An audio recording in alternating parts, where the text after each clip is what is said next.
So, well, let's get started with the four of us. So, last week you took the time to explore the tower which you had infiltrated.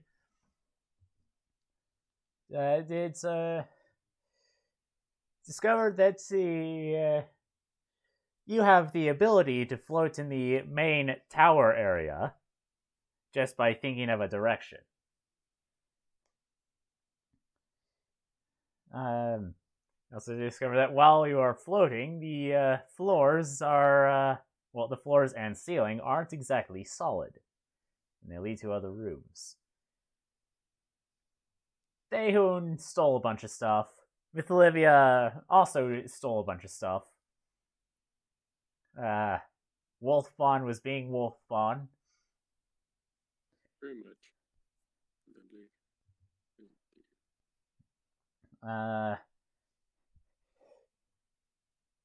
Yeah, you found Chomper and Arson. Almost used the player's username right there. But you decided that instead of immediately looking for a way out, you'd look for the treasure room. At least as your primary goal. I think Myth Olivia's main goal was the Dread Room, which was found by Daehoon, who really didn't want to go into that room until Harmony brought up that the treasure room was through there. You went into the room, encountered your fears, faced them off, some with help, mostly with help. The few of you, or at least Daehoon and Starabon, didn't need help. We had some inspirational speeches and great parenting that was immediately lessened by the dire wolf that had eaten a fear rock in the background, running into walls. Hey, we learned an important thing. The useful torture method. We learned much about the forbidden pop rocks. And so you pressed onward into this room. Despite Myth Olivia's acclamations, it is not a happy fun room. As when Daehoon stepped at the bottom of the stairs over here, he stepped on a pressure plate, which released a bunch of bugs, and, clickety-clackety, you're getting attackety. Roll for initiative. Wonderful. Oh, hey, I can do saving throws from here now. Cool. Yeah, I made them available now.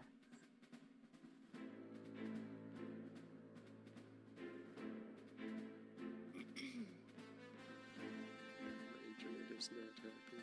Let's pause this time.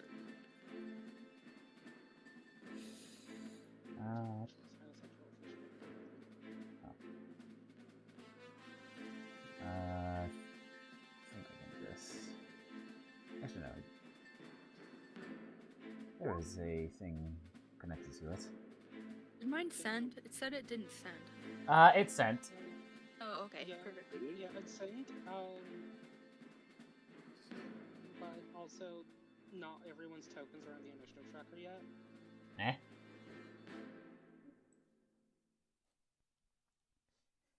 Let's see. Oh.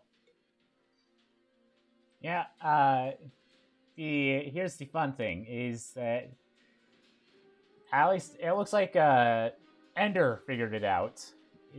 If you have your token selected and you press roll initiative, it'll automatically add that token to the turn order. That was Okay, so Miss Livia, you had the 16. Yeah, and Char the 18. Shar had the 18. Gorza, you also had a 16. Come on. I know. What's your dexterity modifier? Or actually, what? When you go into your character sheet, what does it say next to your dexterity? A +2? Gorza's a +2. Okay, Yeah, and mine's that. 2. Wait a minute. Why did I put you in a 1? So it's probably. No, that's a 1. Probably about that. Alright. Ah, yes. And the bugs should also probably have their turn in. Since they're what you're fighting.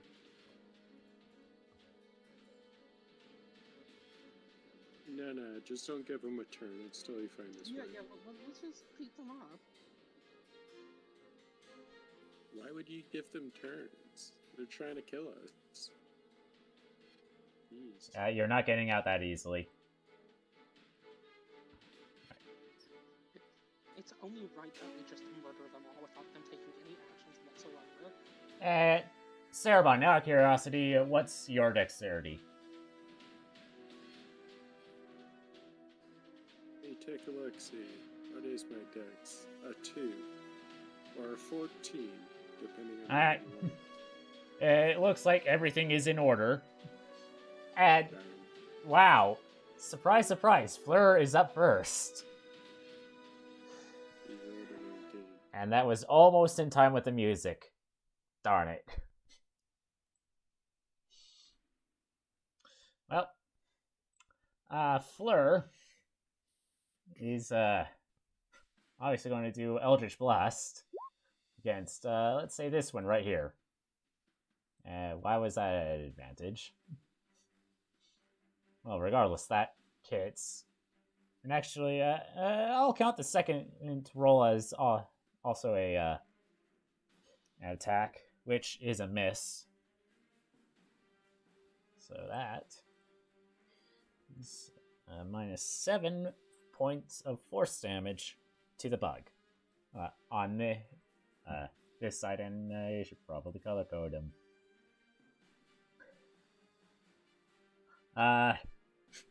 While that's going on, Shara. Yeah, Chara will jump down, and run over to Harmony and give his a shockingly deep and insightful knowledge on how to throat punch a bitch, and giving her the hell action. You're going straight for the throat, I see. You gotta box up your hands like this. You're not even looking. You gotta box up your hands so you don't break your fingers. Very, very, very enthusiastic meowing. Alright, with Olivia. Cool. Now live proper.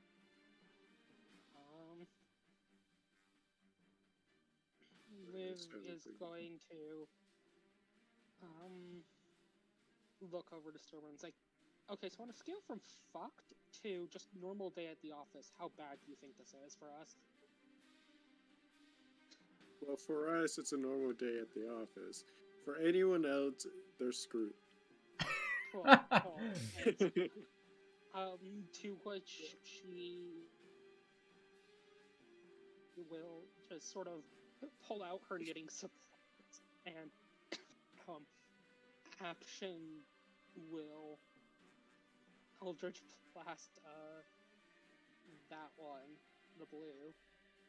Did I hear that correctly? Knitting supplies plus Eldritch Blast? Well, yeah, no, she Eldritch Blasts them first and then pulls out her knitting supplies and cool. It's 19 hit? Yes, that is indeed a hit. Great. And the second beam. Yeah, that It's a 17 19 points.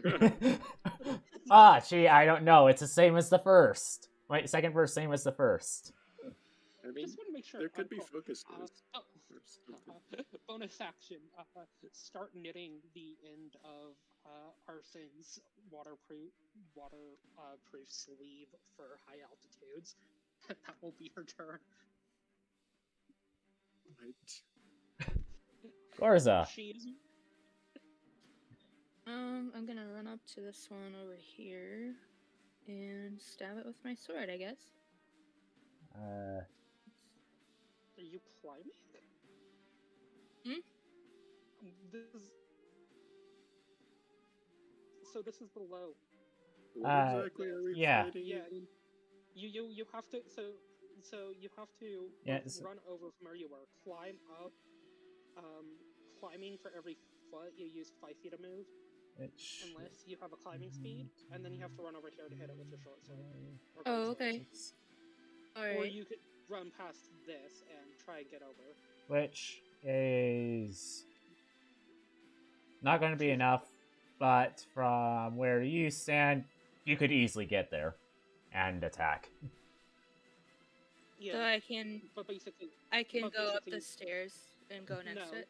No, you can climb, like, literally shear this wall right here. Oh, okay. Because you basically have to stand right here to set it.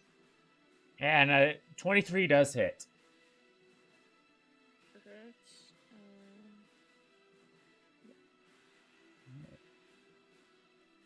Great swords. Now, I believe that as a fighter, you get multiple attacks with extra. Yes, you have a second attack. Do you think I should take the extra attack? Well, you just get it for free. Is that sorry? Is that every attack that yes, on my turn? So every turn you can take 2 attack actions at your turn. Oh, awesome. That unfortunately is a miss. Now, yeah, that's great. There is another class feature called Action Surge, but that is a resource. Yeah, like that's only once. Yeah. Per... personally speaking, I would save your Action I will Surge. save that. All right, the bugs. Their turn. So blue is going to do a ram against Gorza. Orange is also going to attempt to ram. Red. Green is... I didn't put any movement speed for these things. It'll go about there. No, they conspicuously don't have enough movement to reach us. It's gonna end real quick. But, so... I'm just going to do a ram attack for the 3 that are doing ram attacks. It's kind of sad. One.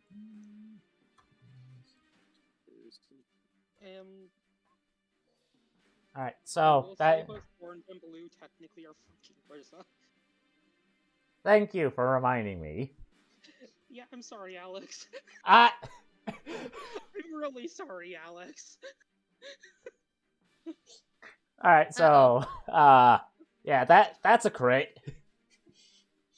And, yeah, I'm going to take your advice, Lunar, last week, after a session last week of just having one roll for a group's attacks, even though they're all going to be made individually. But, let's see. 17, yeah, that definitely hits Fleur. So... let's see, what ram? So that's going to be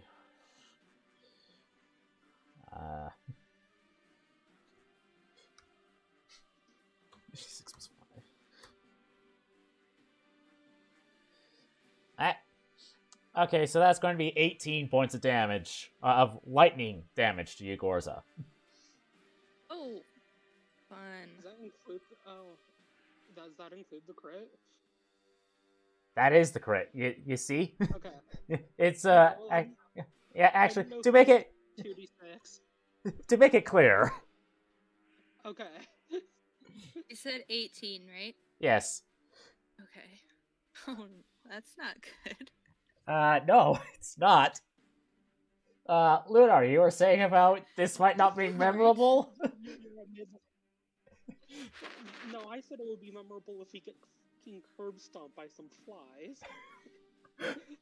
There's a very distinct caveat I put in there. Oh, wait, man, I forgot. These things have one more attack. Not the ones that did the ramming, but the 3 that didn't get in range. They also have an attack. As shadowy quills burst from their carapaces and fly towards, Daehoon and Fleur. Which misses both of them. Okay, now Servon, it's your turn. I still haven't figured out what I want to do. But what exactly are we fighting? Is that I could have? Let's see. You said Weird flying insects. That's what you're fighting. Okay, well, not quite insects. It's weird. They're the cosmic flies. Don't worry about sure, it. we can go with that. I definitely didn't take inspiration from a certain Metroid Dread boss for this fight. Great. Clearly not. No, and that's definitely not the artwork for it.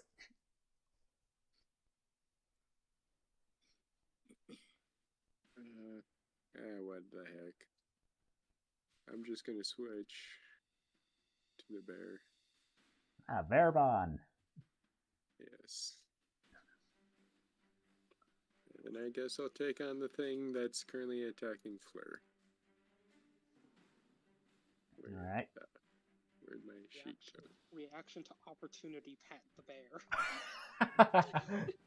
I suppose you don't have your action to do anything else. Yeah, I can't use my reaction at this point.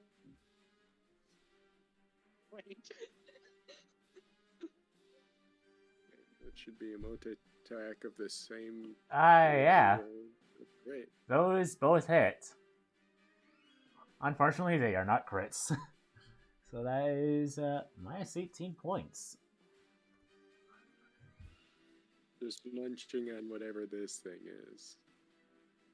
Alright, is there anything special regarding this? Like, there's no... like, pounce. There's nothing like that, correct? Just think freight train. That's what a bear is when it... I'll pull up the stat block for Cave Bear. Meanwhile, that's going on. Tianshi is going to try to sting this thing. That hit!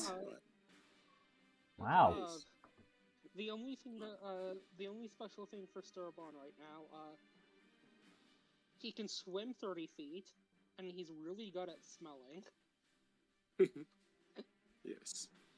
Okay, con save. Just for these things. Wow, wow. Impressive. Okay, Harmony. Let me just check one thing for this.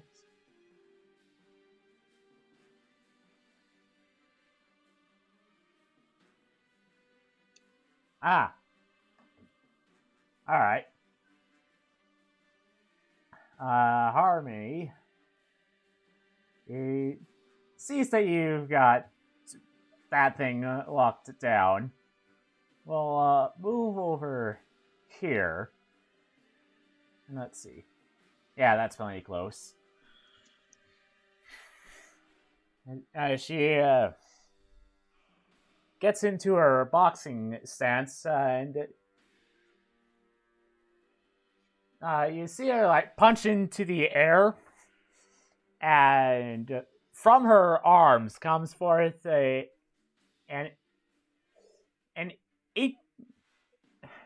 it almost looks like an Eldritch Blast, except it's very inky.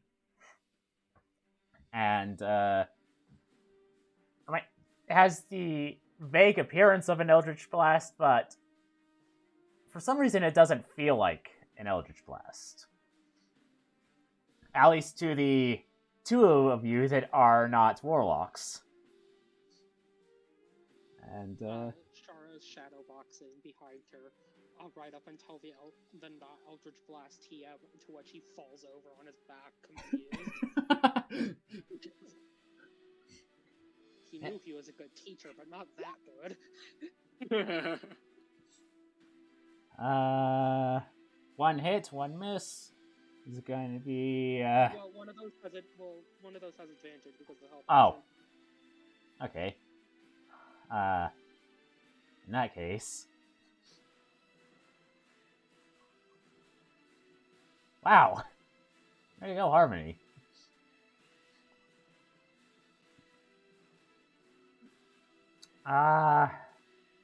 Say 22 points of cold damage to the green bug.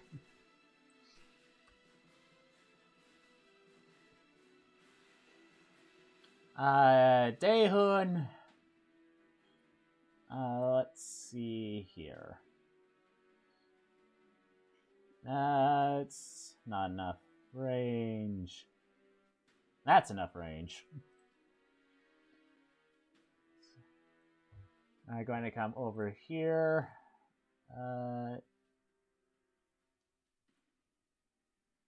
And attack with his longsword. There.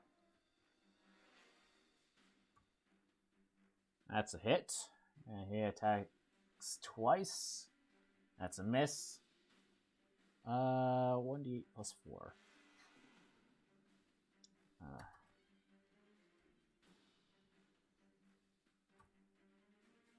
Plus 6. Nope, not Daehun. For 6 points of slashing damage. And it goes back to Fleur.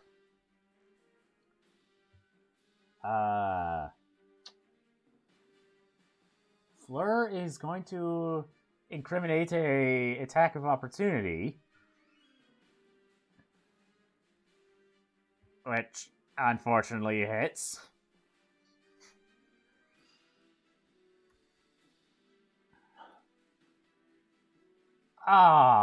Wait, no, that's great. I also forgot that one thing, but fine, we'll,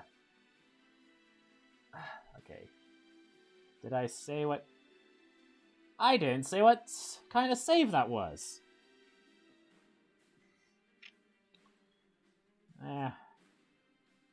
We'll just say it's that kind of save, which Fleur does make. Fleur takes 6 points of lightning damage. Moves over here. And Eldritch Blasts. And a crit! Oh, good job, girl. Why did you have advantage? I think you just have advantage toggled. Yeah, I'm just aware of that. It's just she doesn't have the help action on. Well, yeah. I think you just accidentally retoggled it. Well, that's just minus 12 points of force damage. And we'll command Tianshi to keep attacking the bug. Cool. Shara is going to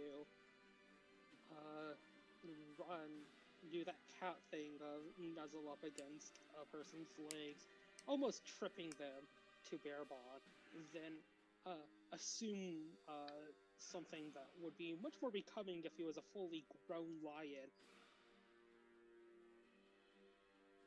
And showing how to just eat this fucker whole too, Starbot, giving him the help action.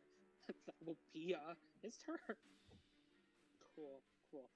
Liv looks over at Gorza, currently still embroidering the scarf to finish it up, and just sort of sighs, puts down her supplies, pulls out one of the forbidden pop rocks, and goes, "Hey, Gorza, sweetheart, you might want to hold your breath for a second." Oh dear Lord, no. Okay, holding my breath. To which she is going to yeet the forbidden pop rock over into this general location, and then immediately follow it up by Eldritch blasting it to shatter it. Okay. Yeah, I suppose I roll for that? Or... Yeah. Okay. Yeah, do you think a 20 hit, I managed to hit the forbidden pop rock? Yeah, you do. Great. So she's effectively trying to cause an aerosol of forbidden pop rock air to make everything frightened.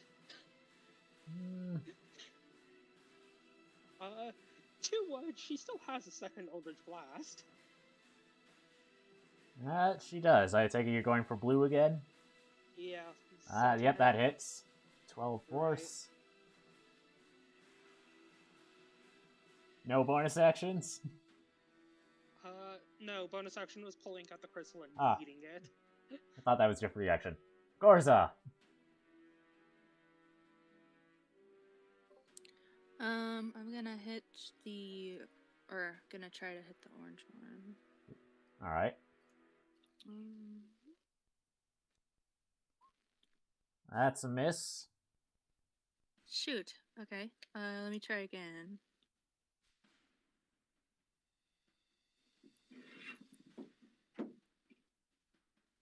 That's a hit.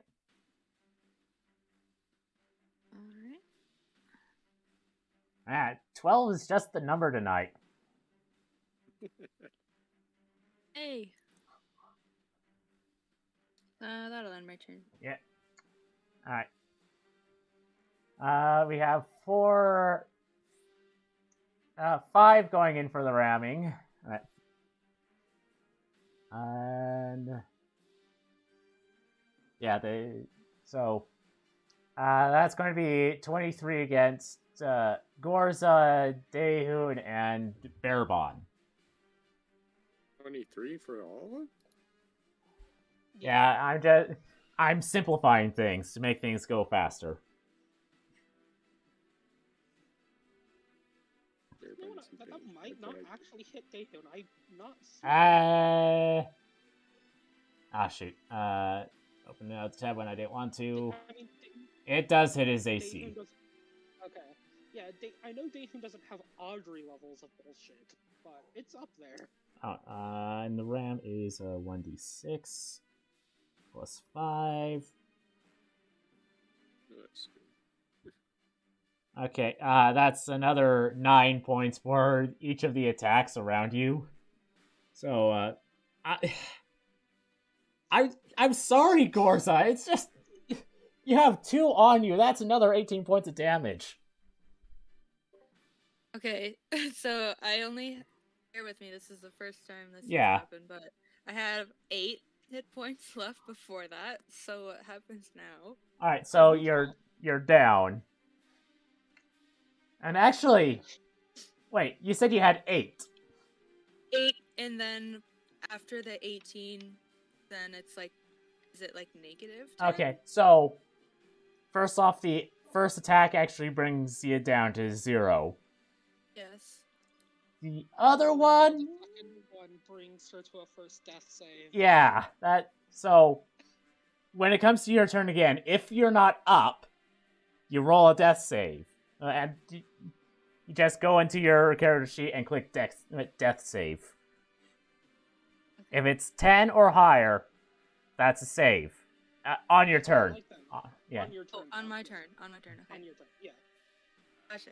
If it's a 20, you're up to 1 HP. If you roll a 1, however, you're dead forever.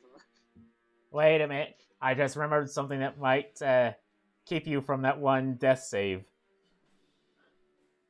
I just have to check it really quick. Am I at 0 hit points or negative 10 hit points? You're at 0.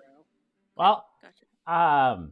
You have relentless endurance, so you're still up. Yeah, she's a half-orc.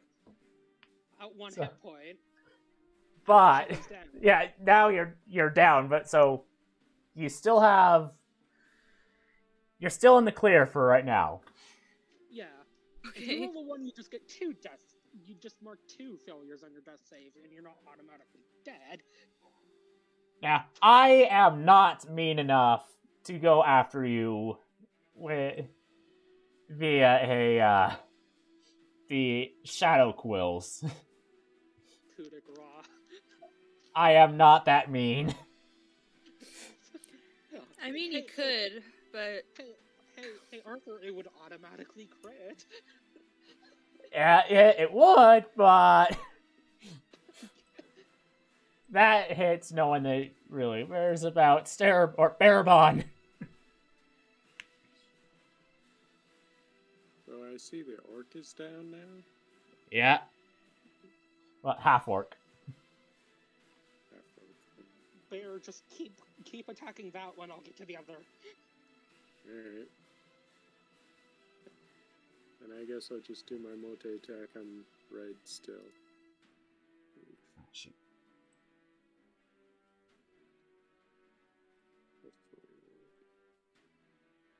I'd say they both hit. Yep. 24 points of damage. Good job, Airbot. Hey. I just realized that unconscious Gorza is now breathing in the crystal jar. Oh no. Hey, Tianchi, you hit!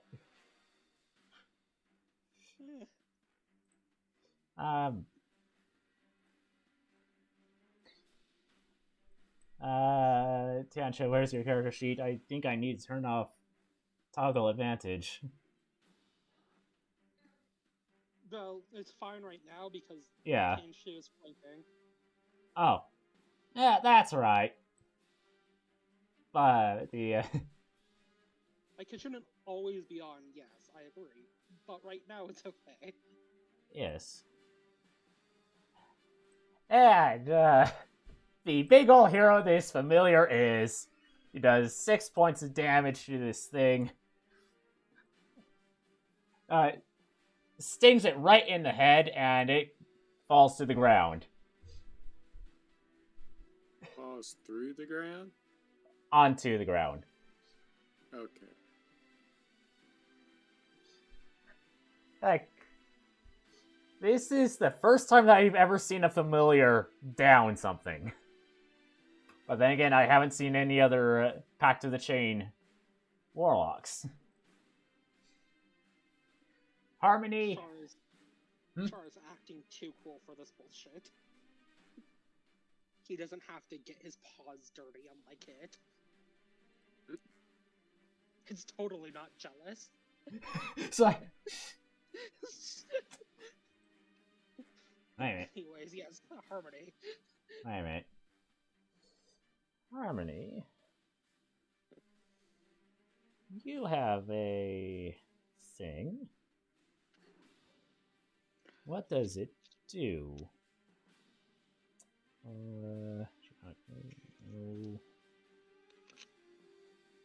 20-foot cone or 30-foot line. I see a line.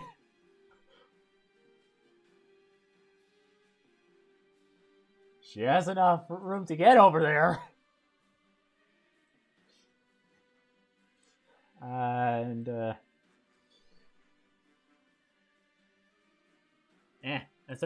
60-foot line will be good enough for the purposes of this.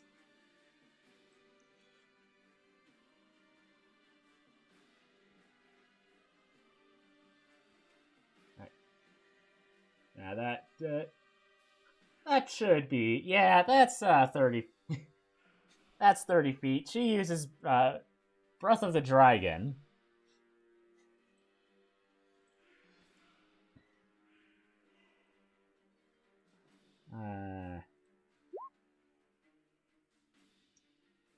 Right. So these things all have to roll a save. A dex save. Oh no.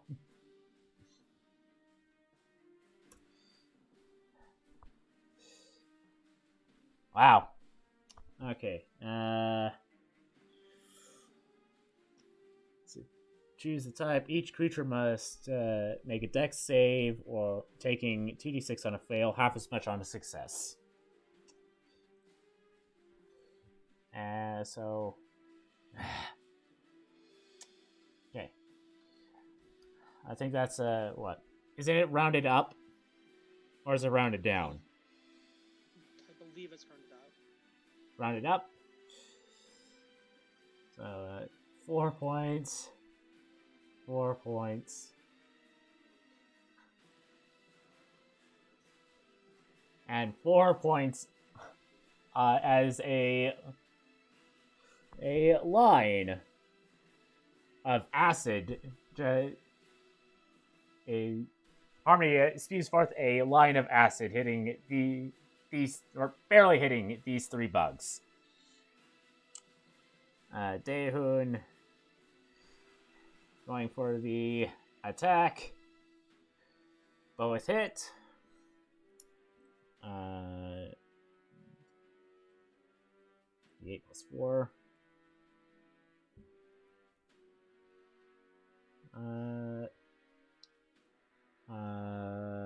It's 12 points. What's with all the 12s?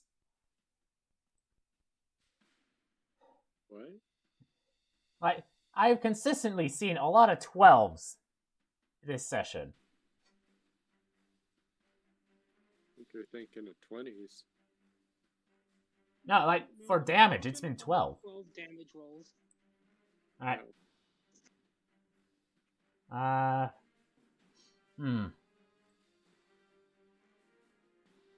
Yeah, Flur's going to change tactics and use Toll the Dead on the blue bug. So that is a wisdom save on their part.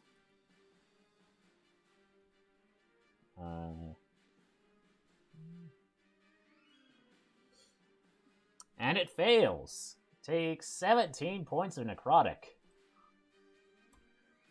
Hey, look, another 12. Yeah, but that was on the that was on the 2d8. I know why. It's just funny. Fleur, I don't believe you have any viable bonus actions.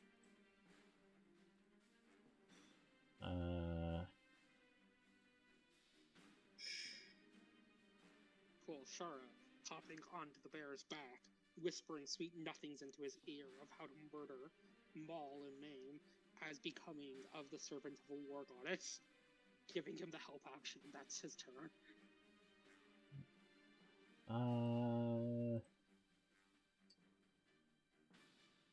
Yeah, Fleur doesn't have any good bonus actions that apply in this case. It's Olivia. Okay, so, 2 questions. How high is the ceiling? Not that high. Okay, but how high? 15 feet? Okay, high enough. Bonus action. Liv is going to cast... level.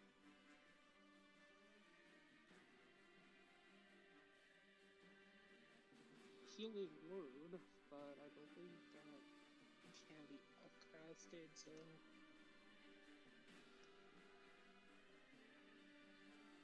$1d4 for each level above first.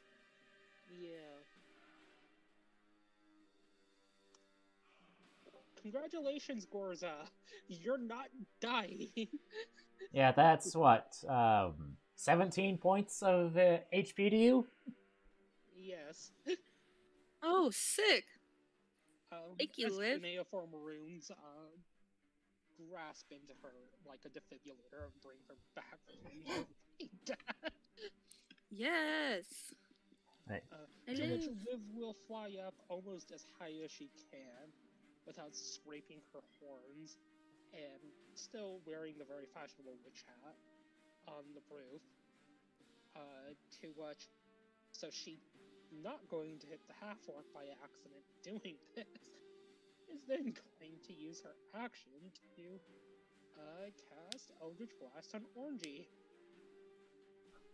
That is not a hit.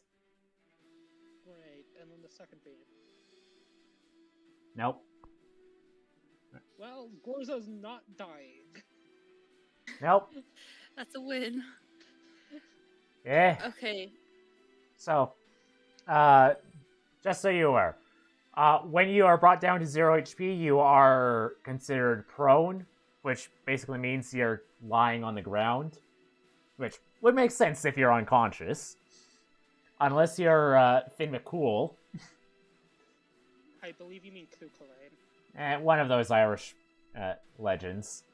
With the gall to tie himself to a tree with his own intestines. It was a standing stone, and it was Finn. Not Finn. Finn is the king of the mountain situation. I digress. Yes, you have to spend half your movement to stand back up, but that's not that much of a deal because you're standing right next to them. So even though Liv healed me, I'm still considered to be down. You're prone. No, you're awake, right? So you're now conscious again, with 17 hit points. But you're prone because you're lying down because you collapse. You have to spend half of your movement to stand back up. That's usually only a problem if it's at range. Seeing as you're currently being flanked by 2 of these fuckers, it's not that big of an issue. Just say you stand back up. That doesn't mean you only get 15 feet of movement. And and if you want to move away, you will incur an attack of opportunity from both of them unless you take the disengage action. Yes. So if I take the disengage action, then they won't attack me? Then they can't attack you using the reaction, yes. Oh, okay. The thing is, though, in this situation, you could run away. You feasibly would make it far enough away, but they have enough movement to catch back up to you. Right. Blue here most certainly has taken a lot of damage, so you could try and down it instead. I will say Liv still has spell slots if you fucking broke. Also, I believe the half-orc ability... No, that's only once per long rest. Yeah, that's once per long rest. Or once per rest, I know. I will say you can also use your bonus action to use the second win ability and recover. So I was gonna ask. Yeah.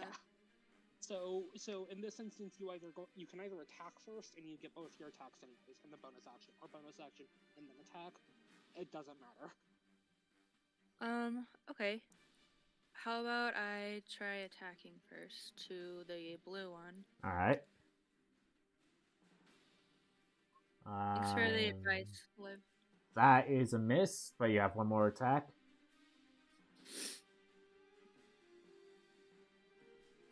And no. Okay. Yeah, all right. So remember what I said about action surge? Fuck that.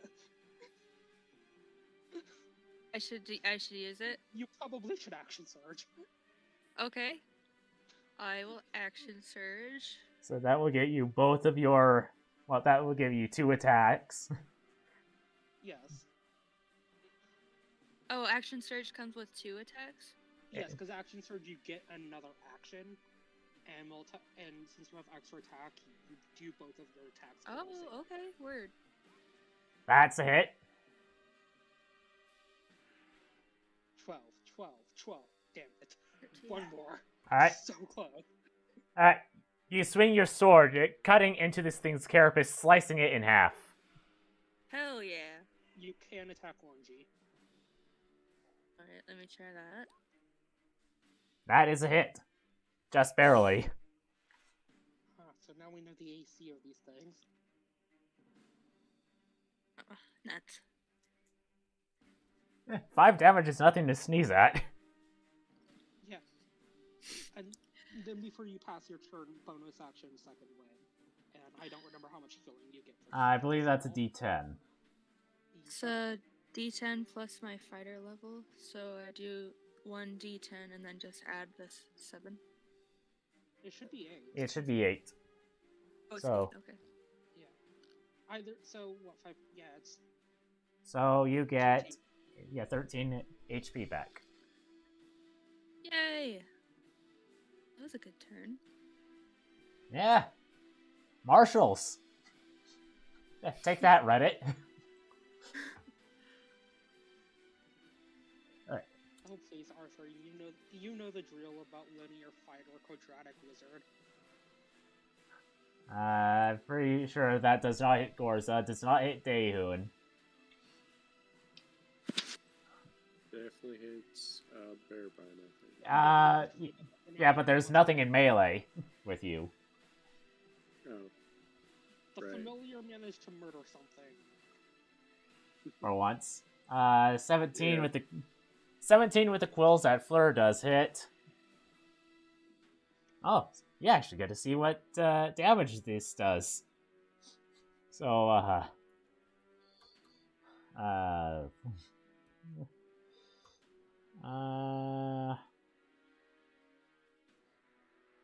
shoot. Oh no. And this is simply because I'm simplifying things, right? What the damage will be. I just decided to combine each of the individual rolls for that. Oh no. Plus 20. Well, the thing is, it's 4 quills, each doing 1d4 plus 5. Oof. Yeah, it's effectively like magic missile. Effectively. Except it has an attack roll. And does a bonus damage. Effectively like Jim's magic missile. So, yeah. Those quills stick into Fleur, hurting her quite a bit. Bearbon, you're up. Yeah. I didn't do measurements, but I'm pretty sure I'm fine. You're also being helped. Don't forget that. Yeah. Not that it matters, you're also flanking. Oh, we're going for that thing. Yeah, that's definitely within range. Yeah, I was just... One of the nice parts of having 2 icons. You can move it while keeping one in place. Just in case. Those are not hits. Yeah. The claws have advantage because of Shara. I do.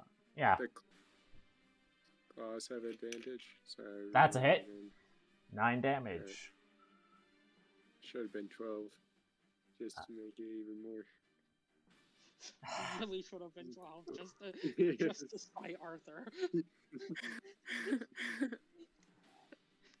Dei martelli.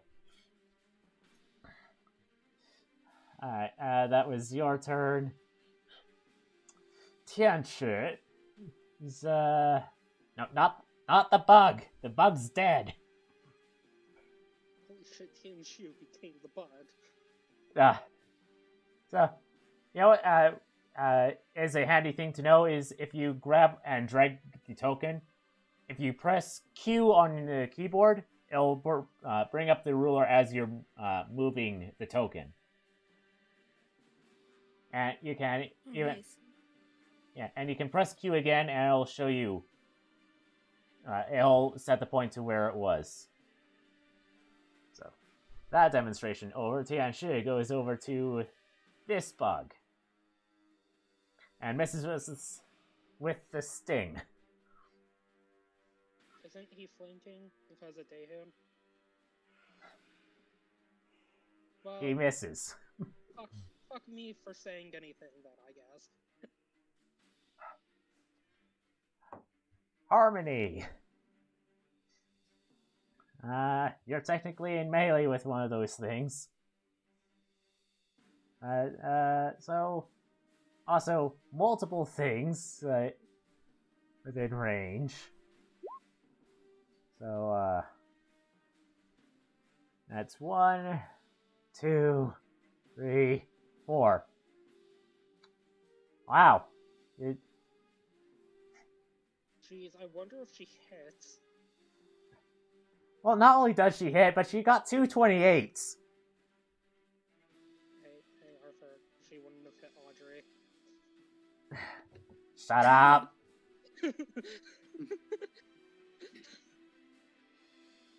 Are you serious? A 28 wouldn't hit Audrey? No, it wouldn't. That's like exactly her AC with her base armor. Alright, math time. God.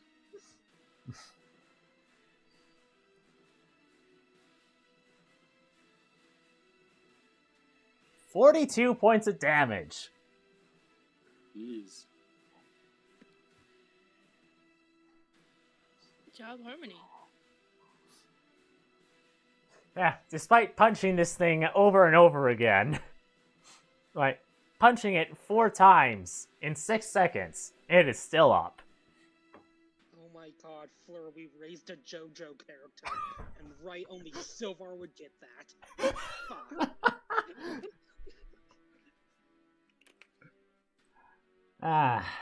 Daehoon. There we go. Let's see, which one looks more damaged? They're just about even, actually. Well, technically, if he attacks purple, he's flanking with things. Yeah, that's what I was thinking. So that's a hit. And another hit. Okay. Yeah. Technically, the second attack would also... Oh, no, you did. Roll 2d20. Plus 4. And... Look, a 12. That...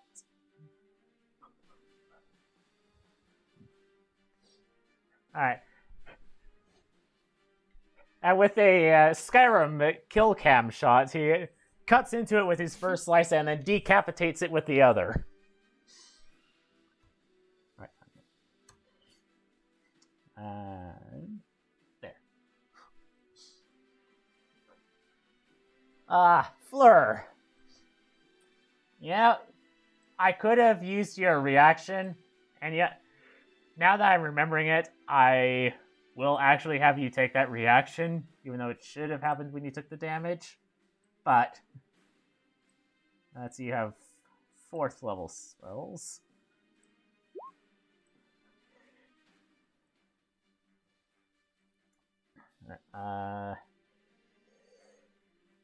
Let's see, that's a dex save.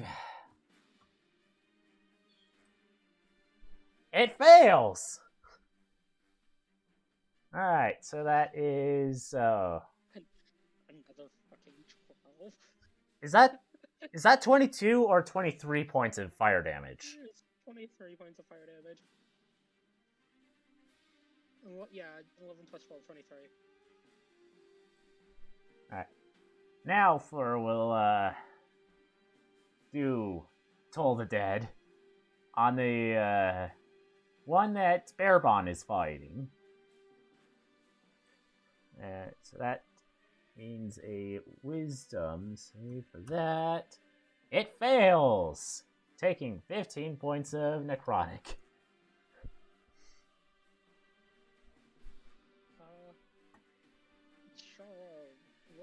Quickly running out of people to help, is going to run over to Fleur. And look very adorable and be very sweet, giving Thurb a help action.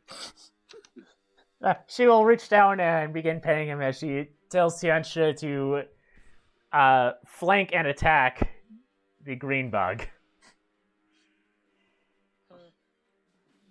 To which Liv is going to be like, hey Gorza, you're not going to try and die on me then in the next 6 seconds, roughly, right?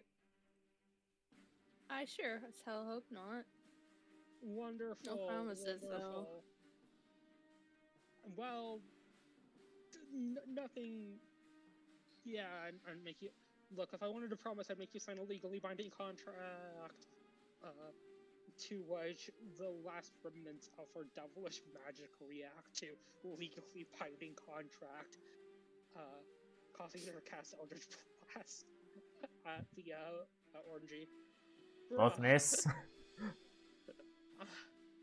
Jeez, I didn't think that would still happen. As she goes back to finally finishing the finishing touches on Arson's gift and wrapping it with a neat little bow in a box and putting it back in the Alright. Aww. You do care. No one said she didn't. That's a hit. You tell him this and I will Eldritch Blast you, Gorza. Damn, alright. Alright. Yeah, that's a hit. And you have one more.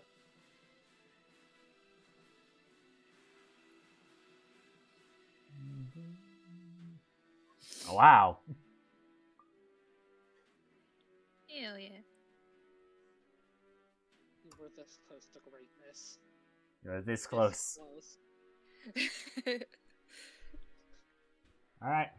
All the bugs are in melee, so, they're just going to try to ram everyone. And, does a 12 hit your AC, Barabon? My AC is 12. So it misses. So no damage taken this turn from any... No one takes any damage from the bugs. Got it. Yep. Which is lovely. Yeah, those are both hits. And... Wonderful. 21 damage. 21 points of damage. 2 ping. Alright. Let's see, the...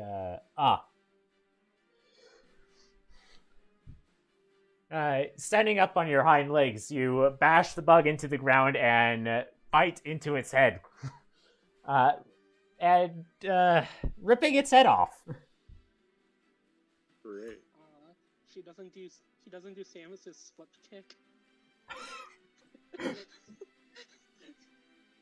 You know, being a Metroid droid, dread enemy and all. He didn't counter it, so... Of course. This has been a floor kill this hellish of you. I see. Tianchi has... Well, it... Okay, 6 piercing damage. And does it make the con save?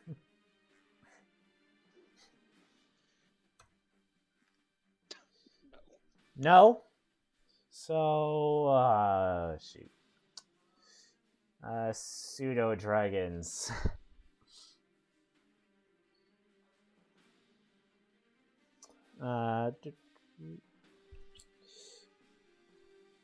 Does it do anything? Since it failed. I know if it fails by 10, it's asleep. I think it just adds on the poison damage. Because if I remember correctly, that's what the save is for, besides sleep.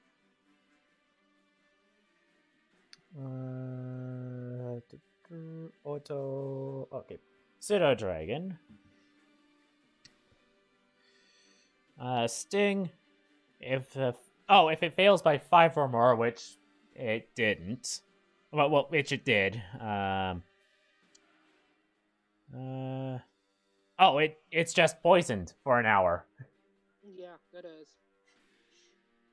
But poison condition is different from poison damage. I thought it was damage, not the condition. Alright, Harmony. Let's see how badly you beat up this thing. Actually, you didn't even need to move closer. You can just attack it from right where you were. Because you used that bonus action.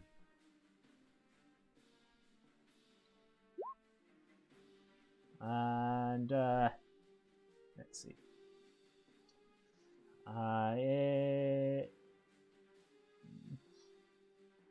Since you're doing it from ranged.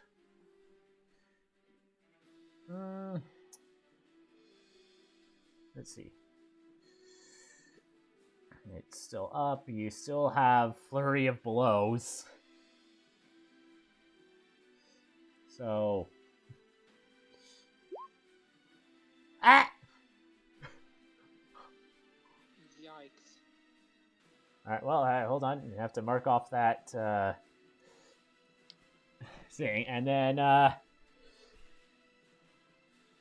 with her third punch sending out the Inky Tendril, or the Inky Blast, the ink wraps around the bug, crushing it. I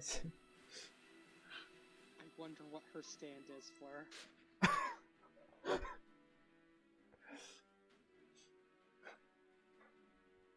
Wait. No, that's definitely out of range. I think. Hold on.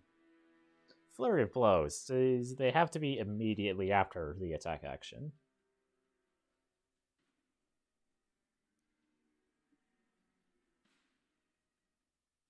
Two arm strikes as a bonus action, which I think would be... Say. Yeah, it doesn't say.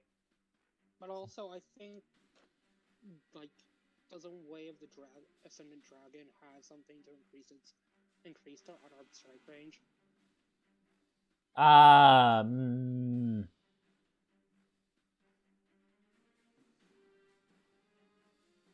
It changes the type. I might be thinking of Astral Self for all of my Joe jokes. Well, it's not what you think. No, I know now. Not that it matters, as you said.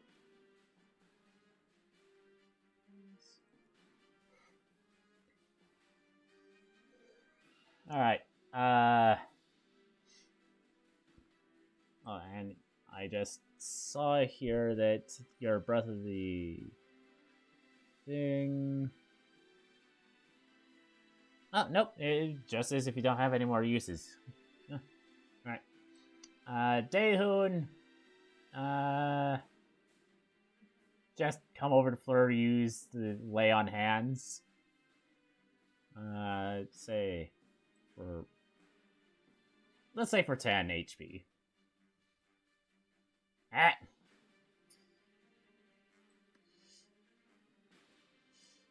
Okay. That's 10. And, Fleur. Use, Toll the Dead on the only one that's left.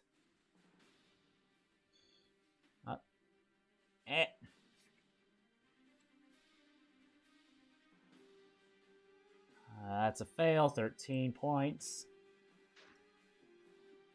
Shara!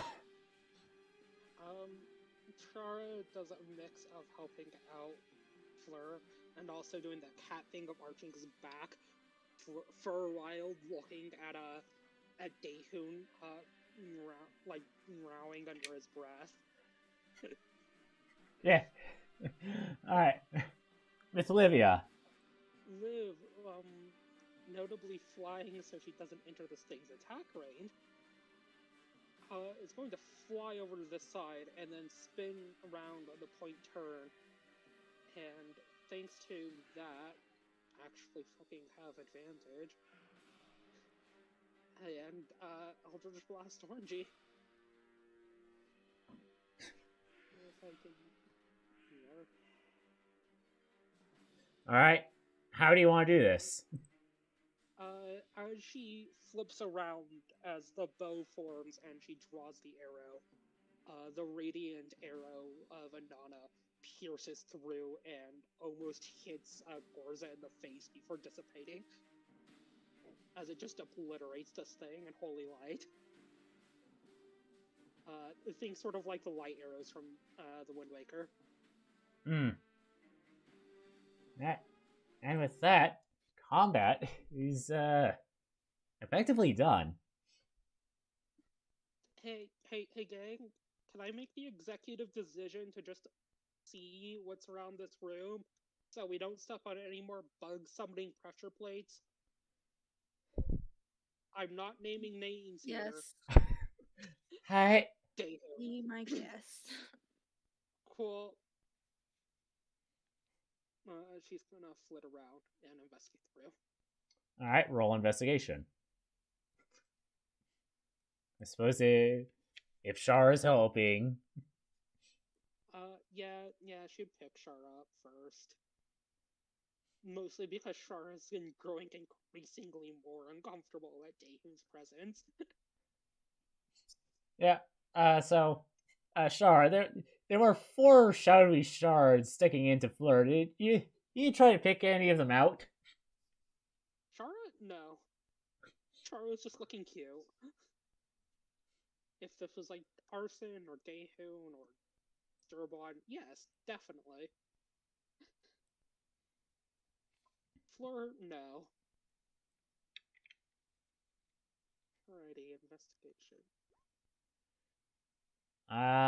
Yes. So, are you specifically looking for traps? A mix of traps and conspicuous quasi-invisible wall doors. Alright, well. You find traps in those locations. And let me just Great. do this so you can see the floor through them. They're not just a big black red wall. Cool. Alright, gang. How comfortable are you climbing sheer surfaces? Now, it should also be pointed out that you all have dark vision. There was a door right here, a door right here, a door here, and a door here. Cool. Right? These 2 in particular weren't really hidden. They were right in the entranceway where you came in. Cool. The only person that might have had difficulty seeing them would have been Daehun if he wasn't wearing the goggles.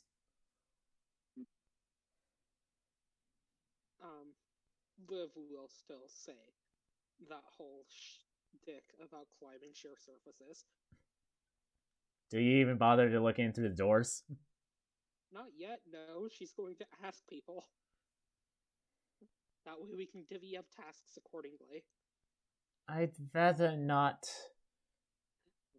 climb if we don't have to. Cool. So we're trying to prevent a Daehun situation here. Shit, I said I wasn't going to name names. Fleur, she will point over to this room. Do you want to check out that area? I guess Harmony, you too. Make sure that, more insects don't try and maul her to death. Daehun, you check out the other one. I do not trust you with either of those 2. Right. Okay, so Fleur will open the door, step into the room and open the door right here.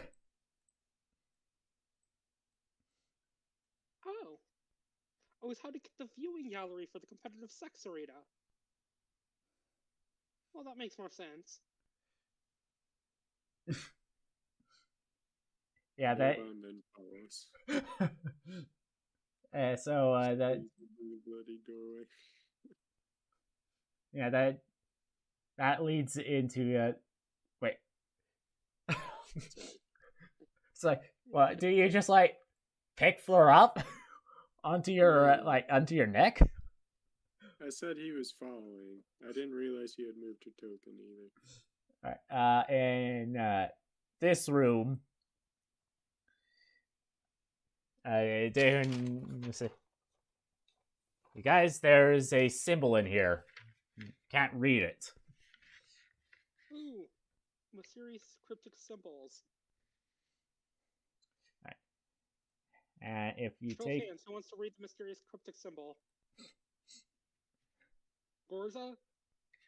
Bear? I mean... I guess if you want me to. Harmony? I trudge over to this bloody room. I'm pretty sure you can just jump off the balcony. True. Wait, isn't the viewing area lower than the middle area, or? The middle area is lower. Oh, lower. Yeah, then I can just hop to whatever. Either case. Yeah, to be fair, I think you're taller than the balcony as a cave bear. Yeah.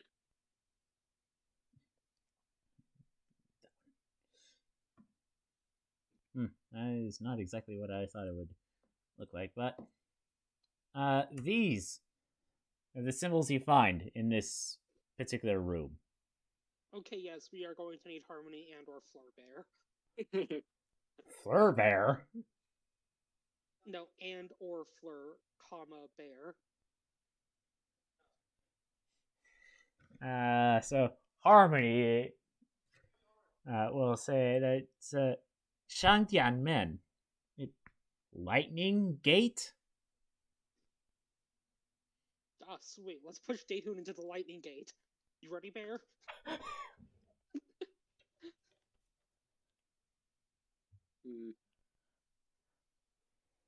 Thanks for the bear ground. I don't know if that's an affirmative bear ground or negative. He just shakes his head. He'll just shove Daehoon out of the way and step on it himself. You said what, lightning gate thing? Yes. What was it? You step in and nothing happens. He thinks lightning or whatever. Nothing happens. Up, down. Nothing happens. We're seeing an increasingly frustrated bear. Yeah. Alright. Are there any other doorways here? Well, if you took the time to go this way to avoid the trap, to avoid the pressure plates, then there's another door right here. Right where? Right here. On this side. Lou just hasn't moved over to this lightning gate. I said she will flit over to the door. Alright. And use Arson's water arm to open it. That way, if it's booby trapped, it attacks Arson first. The door opens and it looks to be like a really small closet. Damn. Took me 16 years to get out of the closet, and they want me to go back in? I have an idea. Do you want me to try it? Yeah, that sounds fair.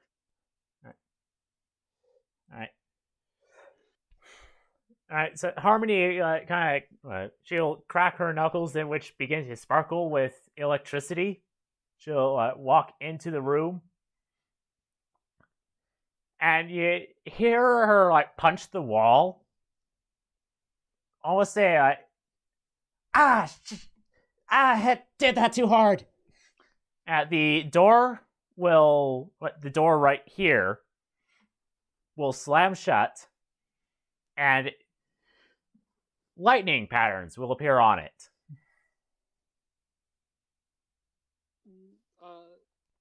Shara will let out a rather loud meow, of which Barabon knows that he's yelling at Harmony to box her fucking hands. She doesn't break anything. Well, you did something there. To what she will pull out, notably the Fire Ganassi's not water arm to open the door again. You open the door and it leads what looks to be a skyscape. Right. Holy shit! Maybe the true treasure was the beauty of nature all along, Sturbon. I better not hear an "I told you so" in Bear. He gives you that look.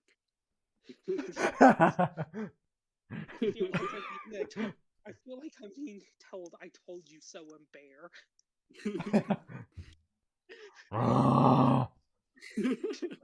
To which she will fly through with the skyscape.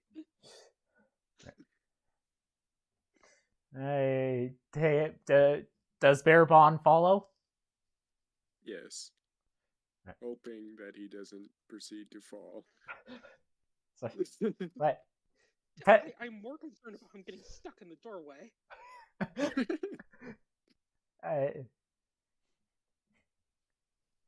So you tentatively put out one paw into the doorway. Feels like there's solid ground. Take another step forward.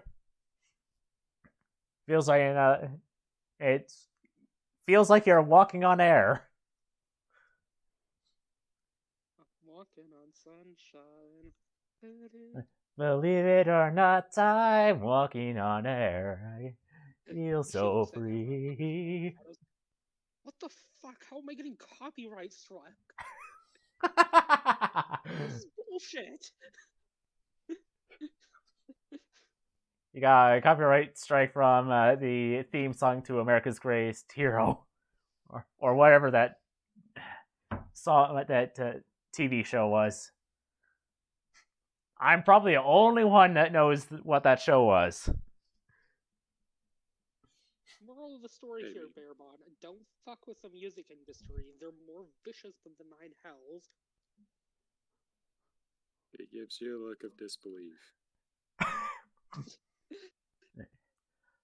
Fleur will follow after Barabon.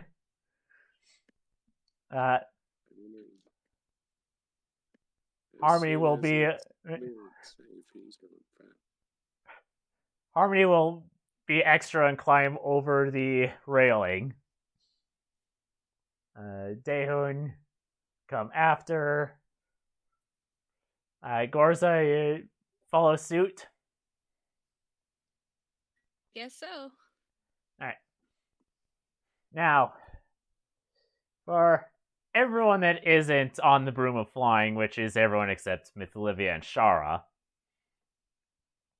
as soon as the last person is through the door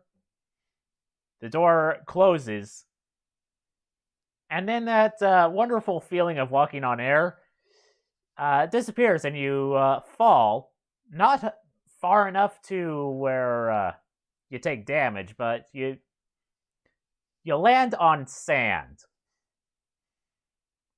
The beauty of nature. Wait, why are you all 10 feet below me? And the cloud cover, quote unquote, dissipates, and you realize you appear to be in a desert. Myth Olivia, you're high enough to where you can see just over this sand dune. You can see ruins. or what appears to be ruins of appears to be some kind of amphitheater. Ah, fuck. Hey, gang, I'm gonna make the executive order for an hour nap. Let's meet back after his quick smoke break.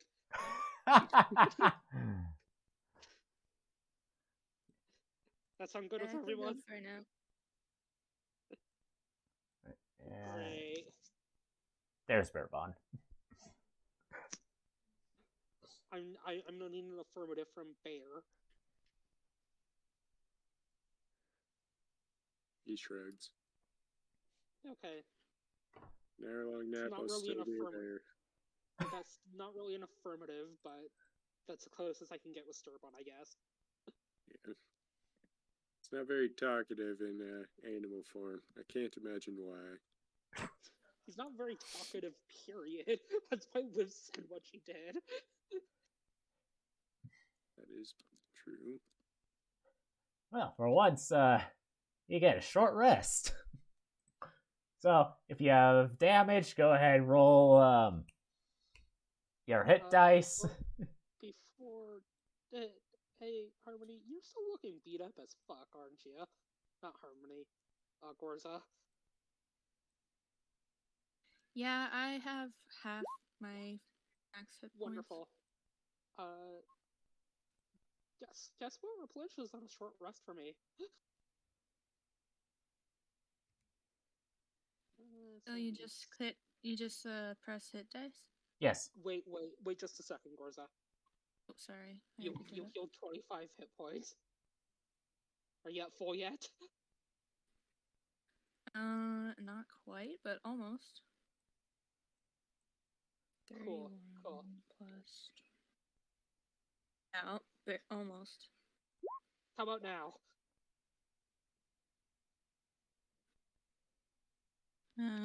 Is that 13 extra hit points? 13? Yes. I am. Great. Thank you, Liv. Yeah, I'm a warlock. I'm all good to go now. That means all of my shit comes back in a short rest. Did you just use all your warlock spell slots on Healing Word? I just used both of my warlock spell slots and all of my warlock subclass feature on Gorza to heal her back to full. Because both of them come back in a short rest. One of the benefits of being a warlock. Yeah, the alternative was going to be Sturbon, but if Sturbon drops back to 0, he's still a druid with all of his hit points. Yeah, and I get my wild shape back in a short rest. Wait, you do? Oh, wait, right, no, I do have an... I forgot. I have an extra spell slot because of my magic item. Hey, Arthur, you're gonna hate me. Immortale. What?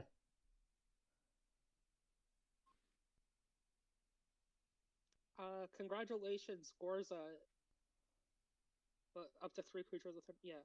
Gorza, Harmony, and Bearbon all get an extra 5 hit points, and their hit point maximum increases by 5 for the next 8 hours. Oh, dear. Oh, shit.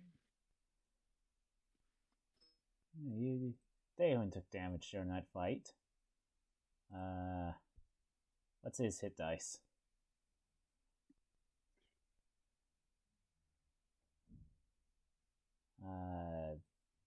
D10.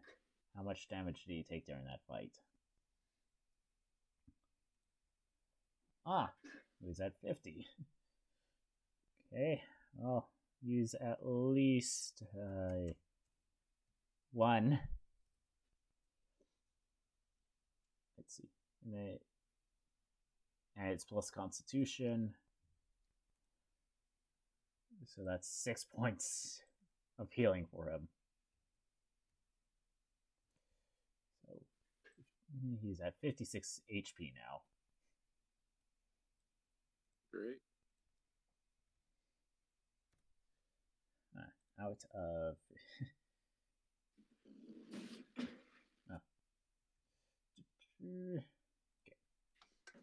So, you sit in place for the hour, resting, the sun beating on you. It's really not comfortable for you, Starabon, because cave bears are Arctic creatures. They'll phase back into normal form then if it's going to be uncomfortable. This shifts back at a spite. Hey, if you get your wild shape back on a short rest, it doesn't really matter, I guess. Nope. Yeah, as a matter of fact, he can now turn into an Allosaurus.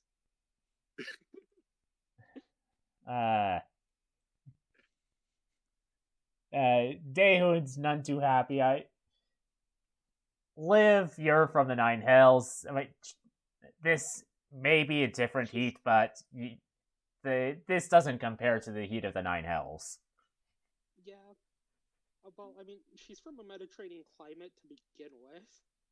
Then she was next to the fire pit of the damned. You are in the boiler room of the Nine Hells. This is more of a dry heat. Honestly, it's kind of better.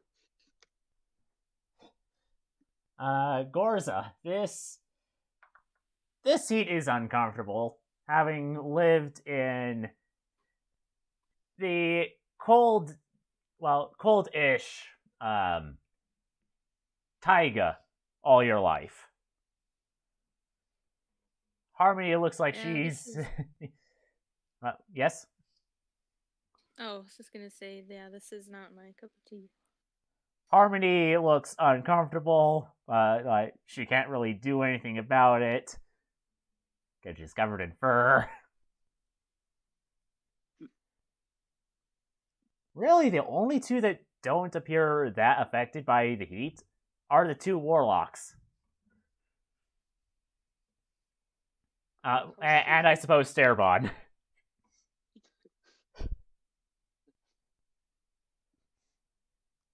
Look, if it really gets all that unbearable, to what she pulls out Arson's water arm and forms it into a finger gun to try and figure out how he squirts water at people to spray down Gorza and Harmony.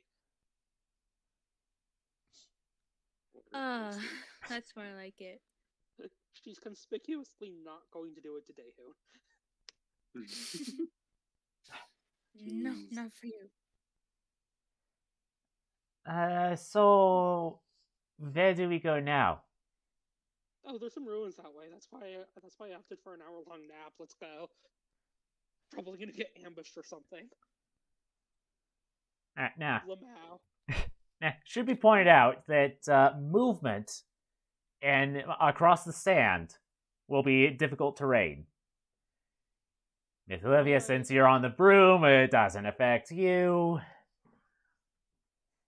For everyone else, it's considered difficult terrain. Alright, gang. I have one spot and one spot only up here on the broom. Who wants it? Not you, as she looks over at Daehoon. Hey.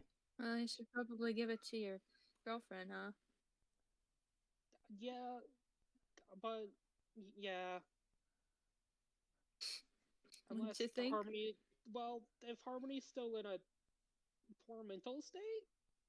Oh no, Harmony, are you doing better now? Well, that fight took a lot to take things off my mind, and I had an hour to think about things and get comforted. Cool. Plus, I'm faster than all of you people anyway. Well, generally speaking, yes, I'm currently on a magic broom. Flora will get on the broom with you. Okay. Yeah. When the rest of you crest the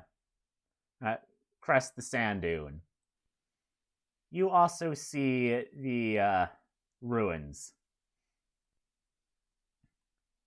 But you also notice a bulge. Ooh, what's this? A bulge that is moving, not too dissimilar, except mainly in size. Have any of you seen the clips from the new Dune movie of the sandworm attack? Yeah. So I was going to say, oh shit, it's a Molduga, but that works too, I guess. You're not too far off, as the bulge is moving in this direction. What's this? Shara once again slapping Liv Uh, on the head. And hold on. About here, if that ping was, if you could see that ping, you see stick its head out of the sand. A head that looks like that. Yeah. Alright, so does anyone have semiotic firearms or high explosives? And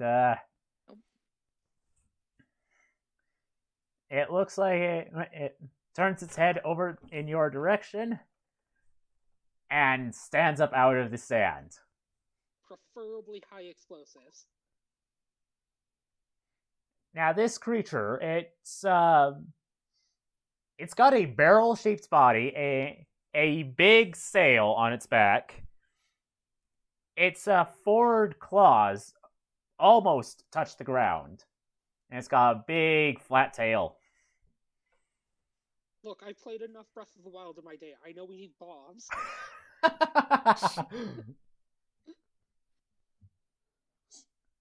Oh no, it has a sail? Yes. Hold on while I Spinosaurus. What? I said like a Dimetrodon or a Spinosaurus. Yes. Specifically Spinosaurus. I figured.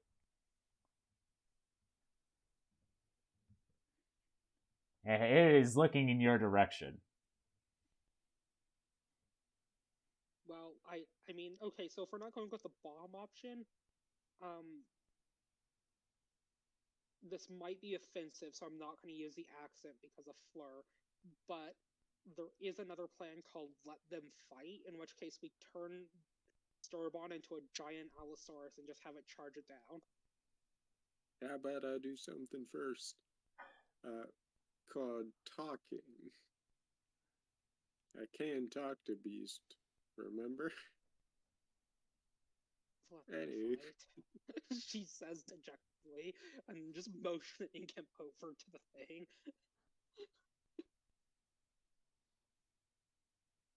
Anywho. I mean, yeah, I can just cast Speak with Animals and just say hello. Okay, so how long does Speak with Animals last? A decent chunk of time. Yeah, I'll say about an hour. Alright. Alright. You now have Speak with Animals. Yep. 10 minutes. I'll just be like, sup?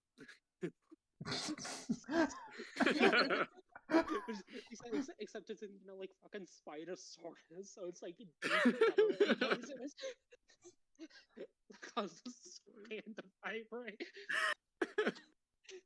Probably lol crocodile-esque noises. It's like, what are you doing here? I am the Sand Guardian. You guard this area? Yes. Cool. Where's the nearest point to civilization? If there is civilization here. Just a quick question. I mean, this is like just a massive desert stretching as far as we can see, right? Roll a perception check. Because that would actually be very useful for me.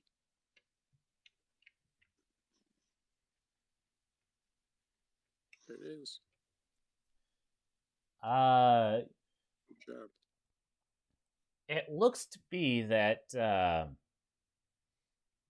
there's kind of an invisible wall around you. Then I retract that statement. Then I do not say that. We're in a pocket dimension, Starboard. Yeah, I figured as much, but it's possible for teleportation. Fuck, we got teleported halfway around the planet. Hey, it's possible. That actually knowing the fox lady, yeah, you're entirely correct. Like, all right, fine. So I'm just like, so what are you protecting? Like, why are you here? We were bored and exploring. It's the most simple answer. Mostly looking for an exit, but, you know, whatever. Then you should wait for the mistress to return.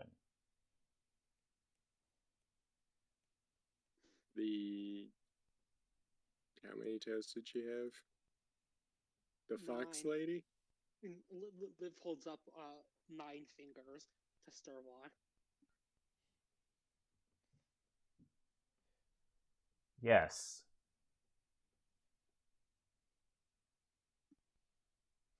Right. To answer your question earlier, this is one of the final rooms before the mistress's vault.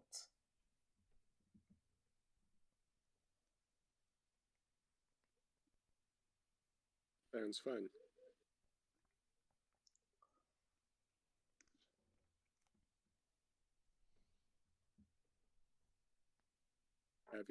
Are you from outside this area and the mistress just brought you in? Quick question. Like, I was hatched outside this. This tower's previous master brought me here. Oh, cool. It was the previous master.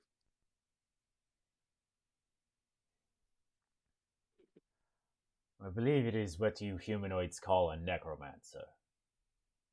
Oh, wonderful. But regardless, he is dead. Should we let Daehun be playing around in here? You don't know what's going on, Liv. Saying that. So, hold on. Does Tiansha actually... Wait, I know he can't speak human languages, but can he respond in animal? I mean, you technically have a telepathic bond with him, Fleur. He can hypothetically translate for you. Well, the pseudo-dragon can magically communicate simple ideas, emotions, and images telepathically to any creature within 100 feet that can understand a language.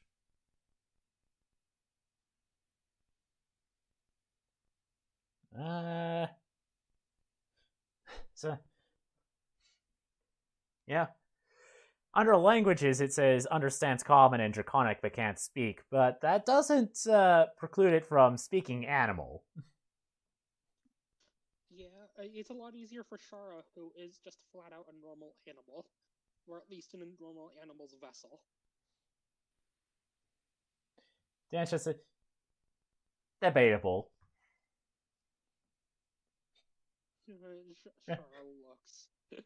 Shara just sort of nods his head. It's like, fair enough. Not even fazed by the fact that this is the first time that you've heard Tiansha speak. Yeah, he just goes back to cleaning himself.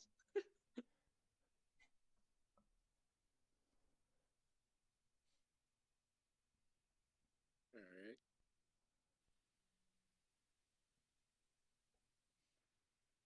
Alright, so where might we find more creatures like you? Just asking. Hold on while I bring out my world map from my cupboard. Good thing it's right by my desk. Shara stops cleaning his face and just looks over at Sturbon like, bro, what the fuck? I don't know whether I want to go there to get a possible new pet, or just never go there, because that's just slightly terrifying.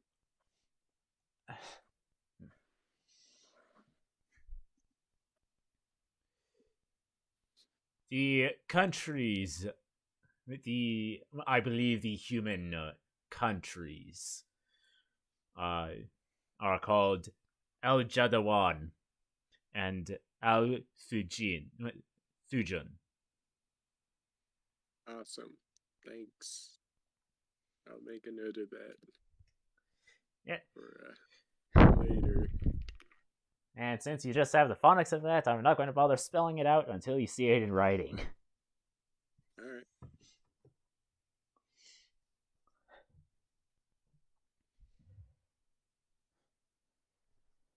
Gorth is gonna call out to Sturbon to get his attention.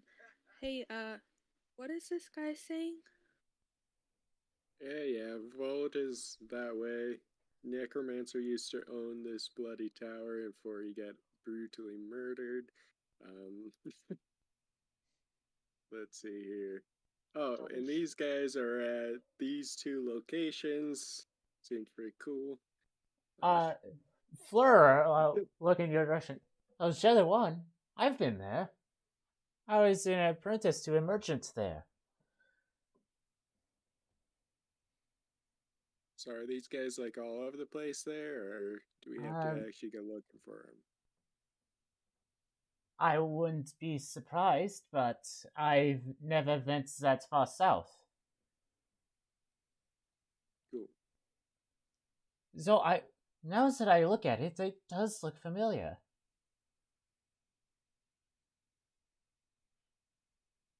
Anyways, it's the guardian of this place, so I wouldn't suggest getting too close unless you want to fight.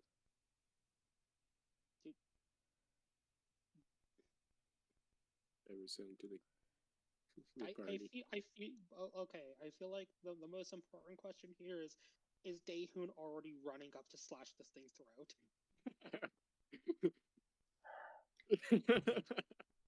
I mean, honestly, definitely. She looks over at the party and says, "No offense, sir, ma'am. Non-binary hoe." That's an excellent question. I'm going to ask Daehoon if he's not too busy with homework.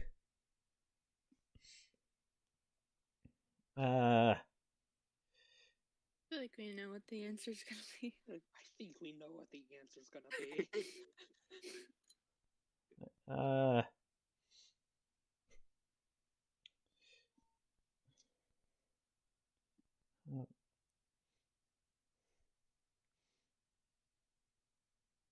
No, we're just chatting a day. It's just like,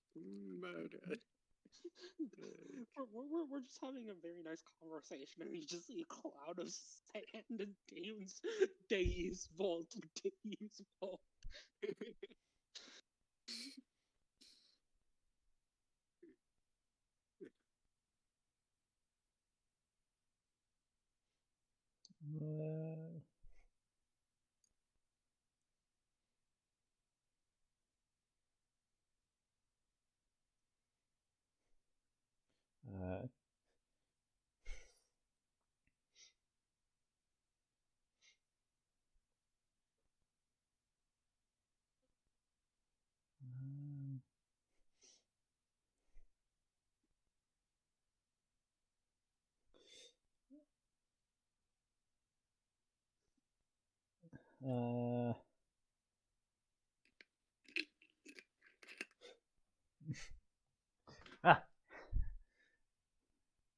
Hey, this might actually be quick.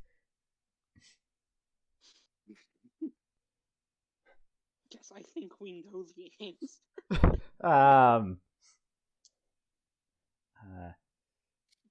Sterbon is talking with it. I mean, just based off of how it looks, I think he would. Massive reptile creature having dreamy conversation with the druid. That's all you gotta say.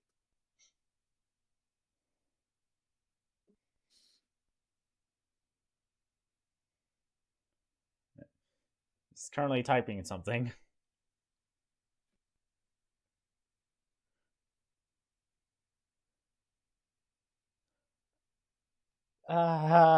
Does it exhibit any signs of chaos? It's an animal. It's ugly. So both, I guess, both yes and no. Has it tried to kill anyone? No, not yet. But it is guarding treasure. This is important when we're talking about Daehu. If not, then Daehun will stay back until it does. Cool. Oh, surprising. Oh, thank God we fucking dodged a bullet. she actively, like, says that, except instead of God, it's Anana. Oh, thank Anana. Oh, thank Anana, we dodged a bullet. Well, I didn't have anything to do with that.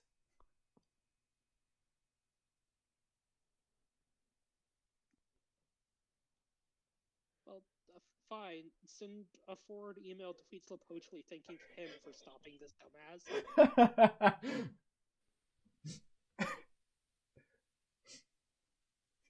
Anyway, Sterbon. Looks at Daehoon, sees non-murderous attention, continues conversation.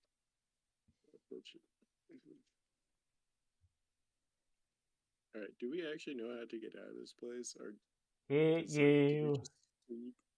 He So the sand Spinosaurus pointed over this direction for the vault. What direction? Okay. Okay, yeah. Hey, crazy hypothetical,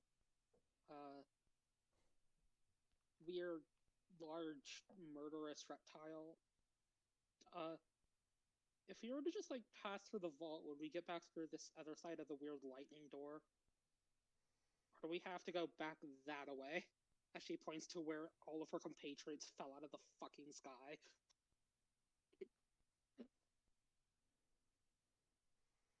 I translate for her, I guess.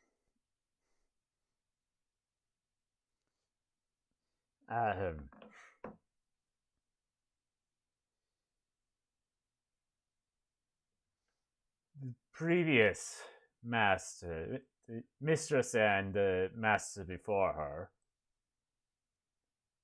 would sometimes come out of that door, leave through the exit over there, not come back. Then other times they would come through that exit and leave where you came. Man, that's just confusing. You don't come back. We can make it through the sky door. So yes, we can leave through the sky door, or somehow we can leave through the vault door. Wait a minute. We have a map. Why? Harmony will pull out the map. Look. We've had a map this entire time. Right, we had a fucking map. live eyes go wide. Look, my important thing is that if we had to exit through the vault, we weren't going to cause some grave offense to this thing that could try and murder us, alright?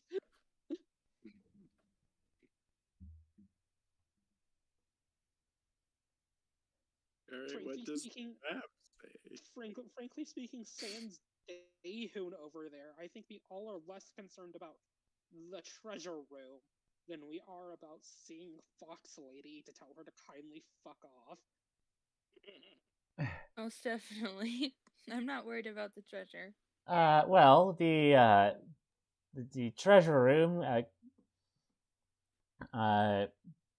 looks like that way does immediately lead to the treasure room, but there's also a lab, and which is connected to another room, which is oddly scribbled out. Oh shit! I'm guessing really a crypt for the previous, for the Necromancer. I really want to see. I really want to see the Forbidden Room now. Well, no.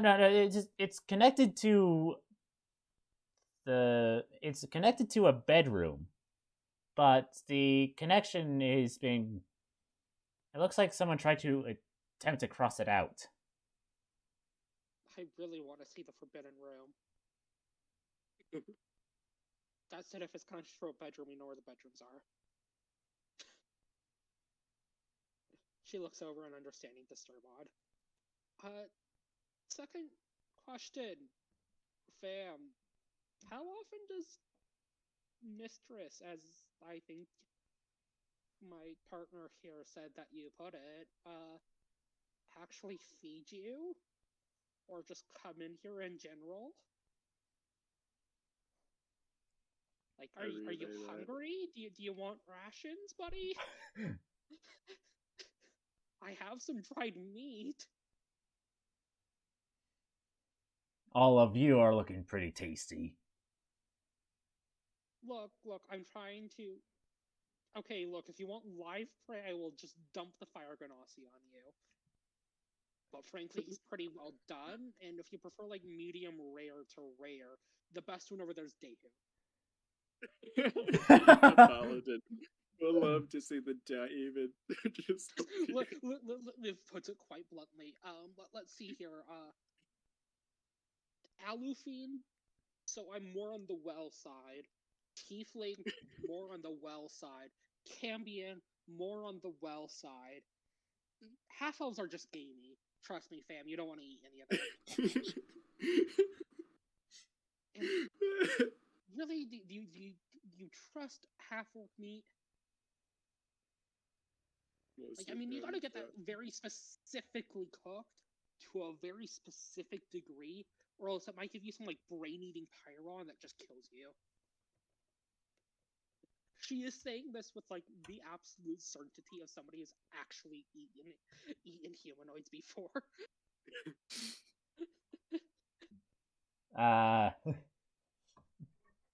Doesn't appear that this thing understands the terms you're using.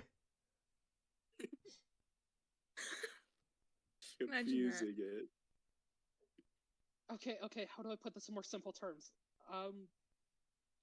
Really Liv, tough tell meat. it that we don't taste good. I'm trying to. Apparently it doesn't understand cooking terms. Okay.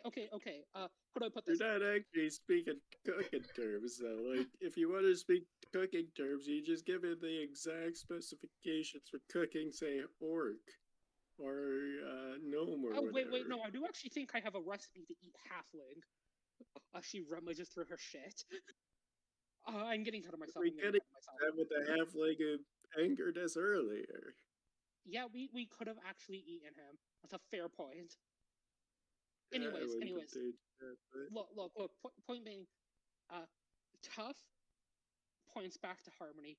Tough points over to Disturbod. Tough. None of us taste good. Points over. Pats a Fleur on the shoulder.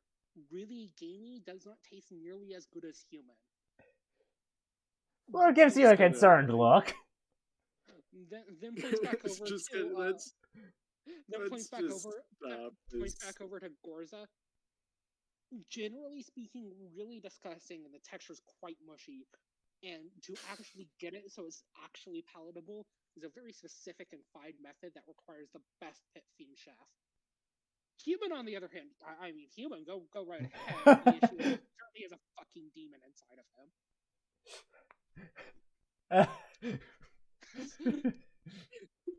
Raw human's great if you know what you're doing with it. And he turned into an Allosaurus. Allosaurus is also very gamey. Alright, so... Stop translating a while ago. I think it's... to be fair, I think he can understand. Liv just can't understand back. So, like, Liv is trying to do that bardic bullshit of, we do not taste good. Liv, does that hit? Yes. I need you to roll a DC 15. Strength save. Okay.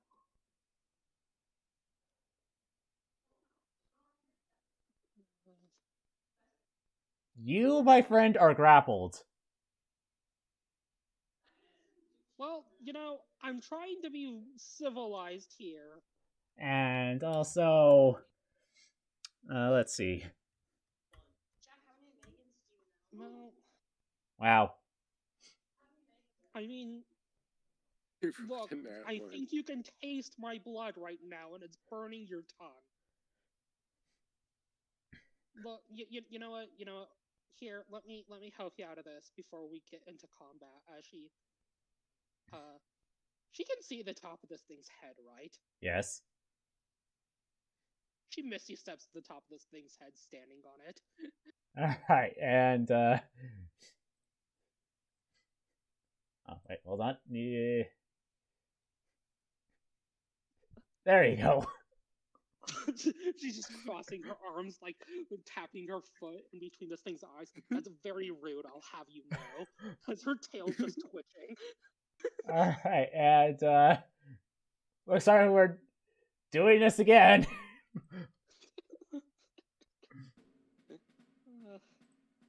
Here we go again. I can't actually see a turn order this time. Ah, I brought it up. Oh, well, fine then. I guess I can't use the special. Oh, dang. For Shara. What is Shara not? Oh, no, he doesn't. Let me fix that real quick. There. Wow. There, I just did Shara. Right, just connected Shara to a thing. Yeah, there he goes. He got a 13. Good boy. Oh. Dehun. He needs his thing, but also the Sand Guardian of the Sand. You have no idea how much I wanted to say that. I almost said that when you initially introduced him. I don't blame you. That said, I just want to paint the situation going on of a floating broom, an Allosaurus, and just a tiefling standing on the Sand Guardian's head. Alright. One heck of a way of starting a fight. Alright. Miss Olivia. Yeah, Liv, standing on this thing, very keen to not get off of this thing and back into its bite range, is going to use her free action to interact with an object, grabbing her fiancé's brother's, longsword. She's gonna use it in a way that a longsword is not meant to be used. And she's going to try and stab it into this thing's head to give her effectively a climbing pylon to hold on to if this thing thrashes about. Okay. Roll to attack. Cool.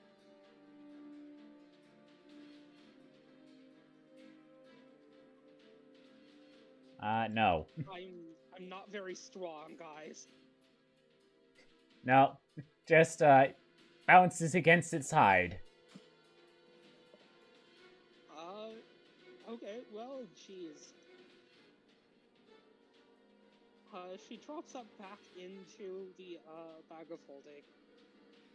checks to make sure that she didn't actually just hit her adopted son. Nope, he looks good. It's currently his water arm, but he doesn't feel shit for that. At which point she's going to grasp onto this thing's fan with one of her free hands. And then actually trying to do this shit again. This time with something that might be a bit better for her. As she pulls out her dagger and is going to try and stab this thing in the eye. That hits. Great. Now she has a climbing pile on this thing's head. That's her turn.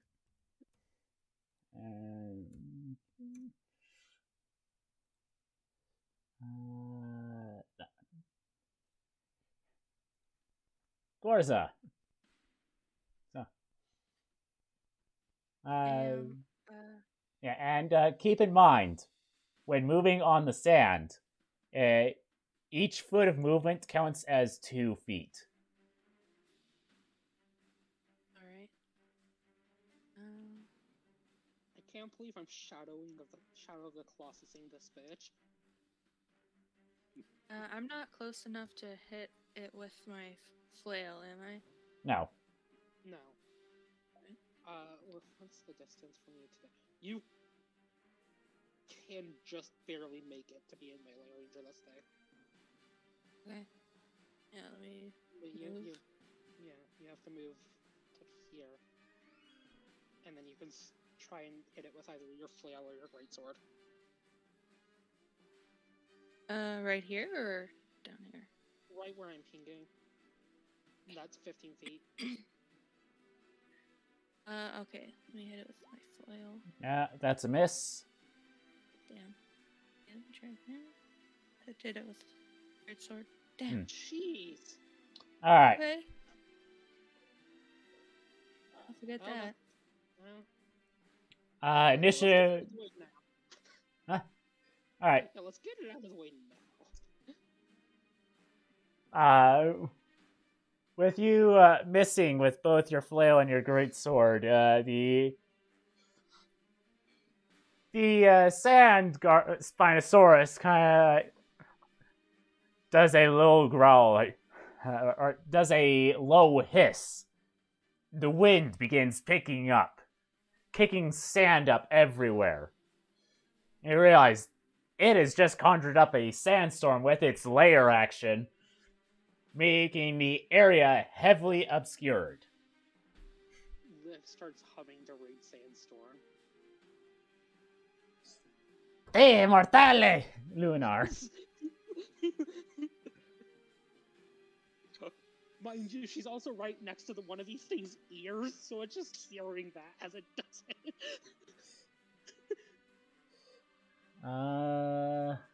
Harmony.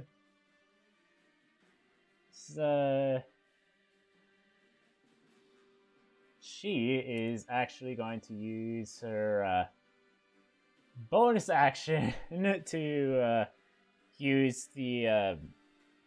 Well, she's going to use a key point to do that Step of the Wind. And specifically her special Step of the Wind that allows her to fly. As soon as it loads back in on D&D Beyond, actions, Breath of the okay, Step of the Wind.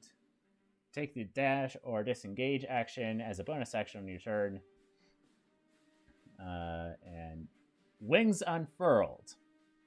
When you use your Step of the Wind feature, you can unfurl spectral dragon wings that grant you a flying speed equal to your walking speed until the end of your turn. Oh, I see. Everyone can do it with fucking wings except for me. She's saying this explicitly to Sturbon. Now, keep in mind, this area is heavily obscured. And, I think if we would just run past it, you can't get through. And, I mean, you have a point. I'm currently stuck on this thing's head. Well, Gaston, can you rescue Pasnier? And, she dashes all the way over here. And actually, can't she dash again? Because it was a bonus action? Yeah, she can use her clock to dash again. As a bard, not as a bard, as a monk. So, Harvey's just out of there. Daehun. Daehun's. My mouse is in the way. I can't exactly see what number it is.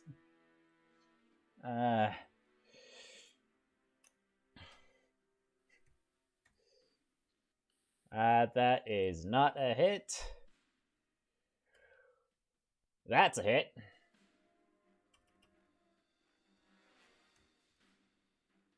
For 10 points of damage.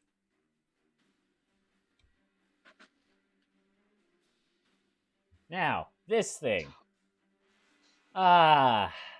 Myth Olivia.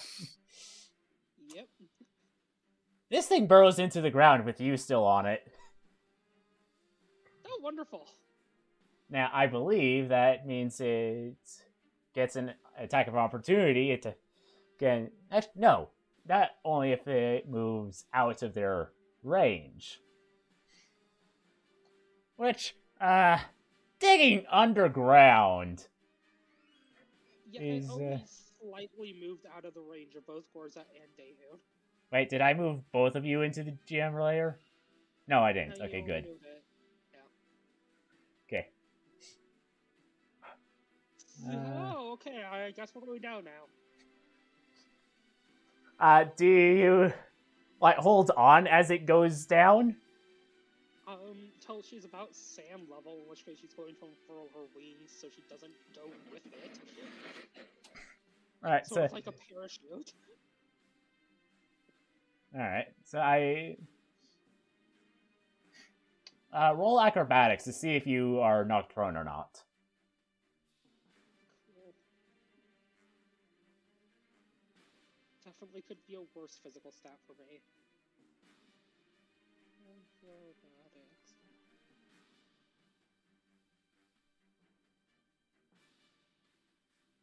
Does a 23 work? Yeah, so you're not prone. Now, wonderful. This thing like pops up right up from underneath the ground, from beneath Gorza, and is that going to attack with its bite? I think it would actually get advantage, which both miss. And it's going to swipe at Daehun with its claws. That's a hit. Hey, Arthur, that wouldn't have hit Audrey. Shut up! I already know that. Just felt the need to point that out. Like, it's again minimum damage.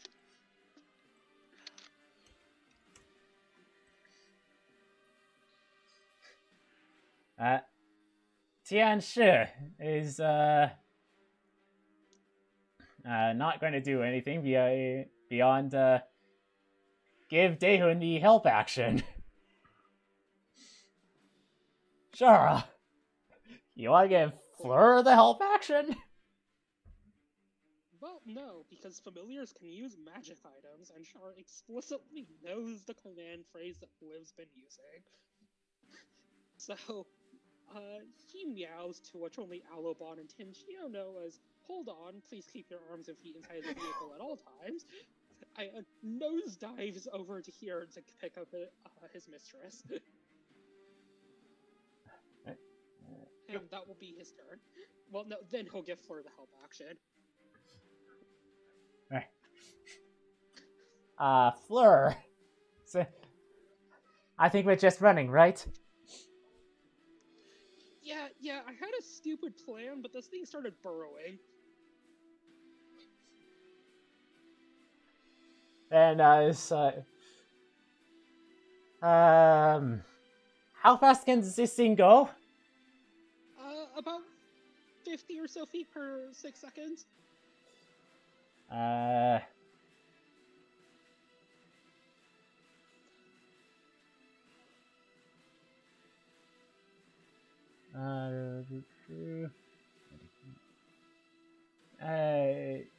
see.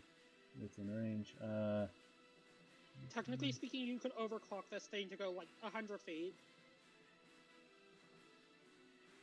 Okay.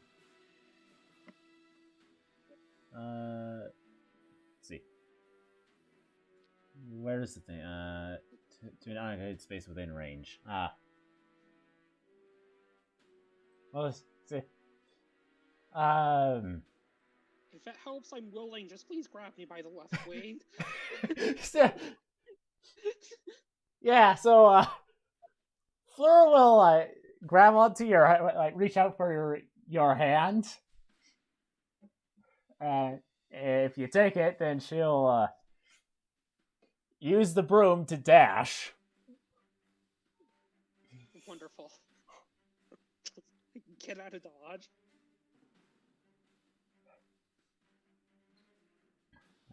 That was 97 feet. Alabon.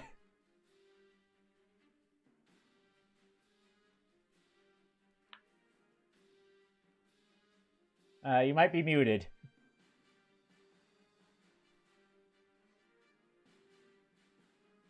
There we go.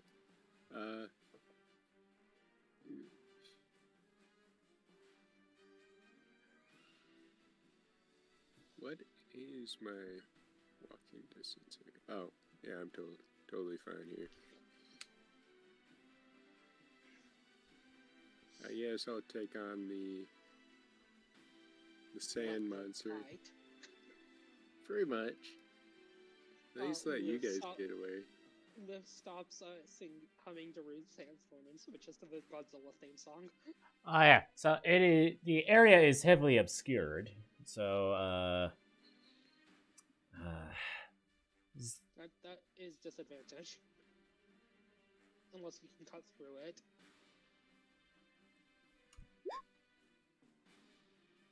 So a 15 does not hit. Alright.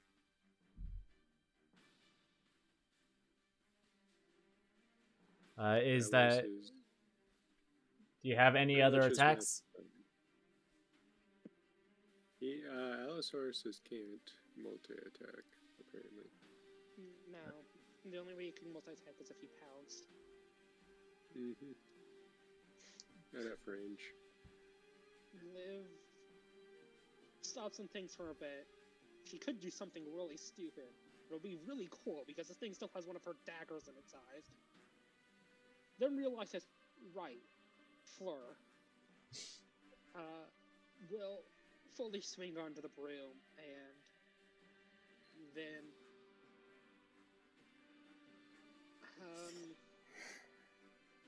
use how many feet of movement will this be? Yeah, about 30 feet of movement.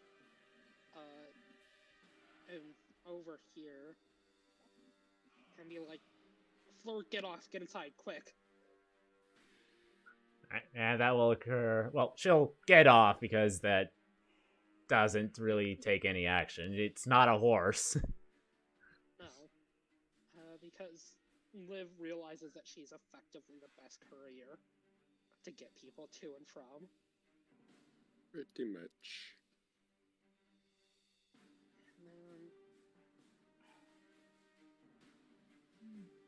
That's 50 feet. Now, I have to see.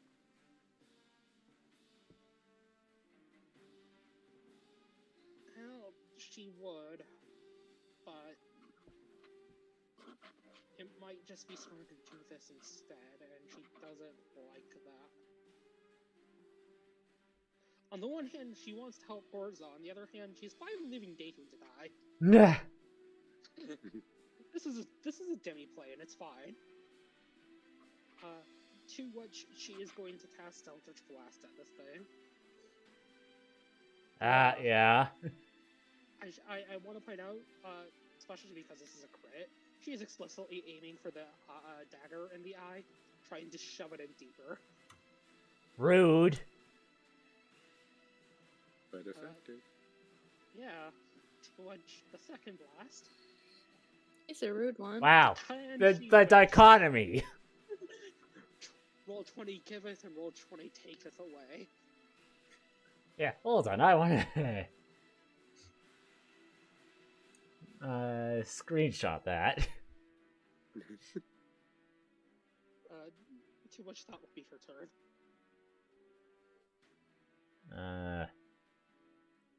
Oh, there.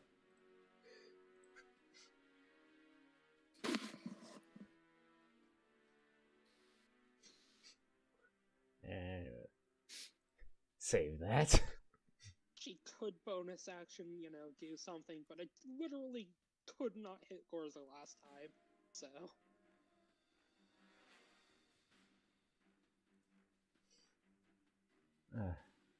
Roll 20 giveth, roll 20 taketh.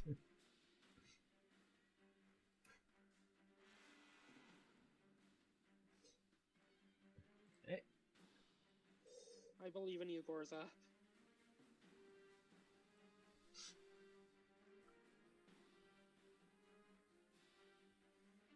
Okay.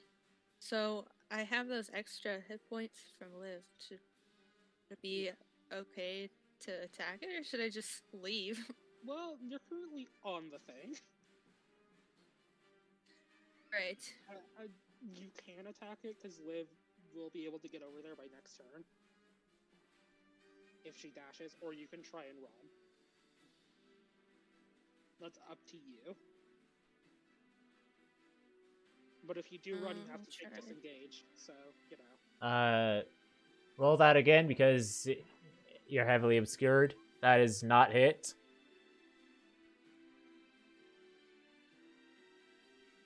Those are my only attacks, right? No, you get another attack. It's a because disadvantage. this was the disadvantage. Yeah, so roll another 2 attacks. Nope. No, that's it. Yeah, you still have your movement. Yeah, you will take an attack of opportunity if you run away, but you can run away. Do remember you are literally higher than full hit points right now. Yeah, let's run away from this guy so I can jump off of him. Yeah. And then how far can I go? Just the 15 feet? Yeah, because it's difficult terrain. So that would be about to there. Yeah. It's not much. It's better than nothing. I guess that's my It's not turn. much, but it's honest work. Harmony runs inside. Understandable. Have a great day. Daehun. He doesn't quite have it. Wait. Hold on, I forgot to mention that at the end of your turn, it's the lair action. So,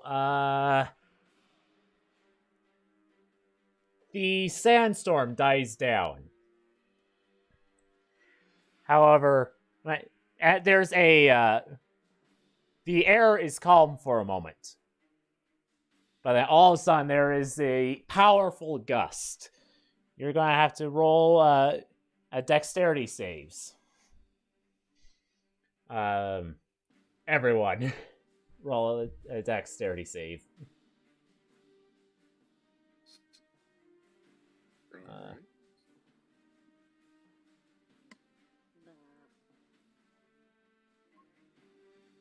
I know. Wow. More low guttural crocodilian noises from Sturbon.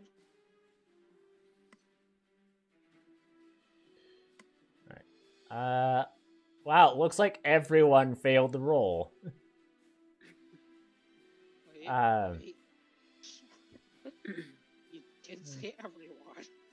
Yeah, I did.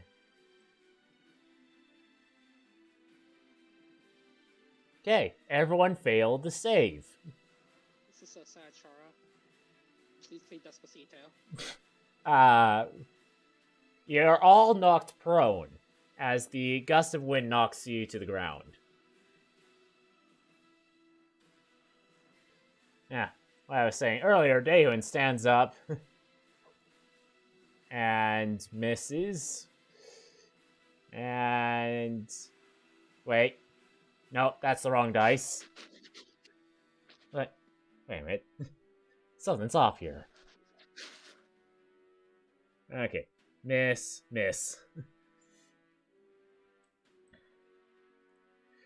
The creature, or the Sand Guardian, is going to go ahead and bite Starbon. Going for the neck. Won't lie, it does look pretty cool. Alright, roll a strength save, Starbon.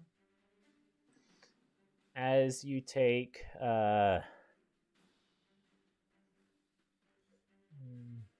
Also 13.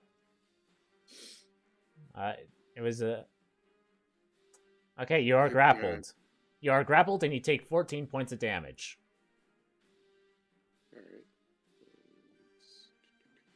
Alright. And it's going to swing its claws over at Daehun, which miss.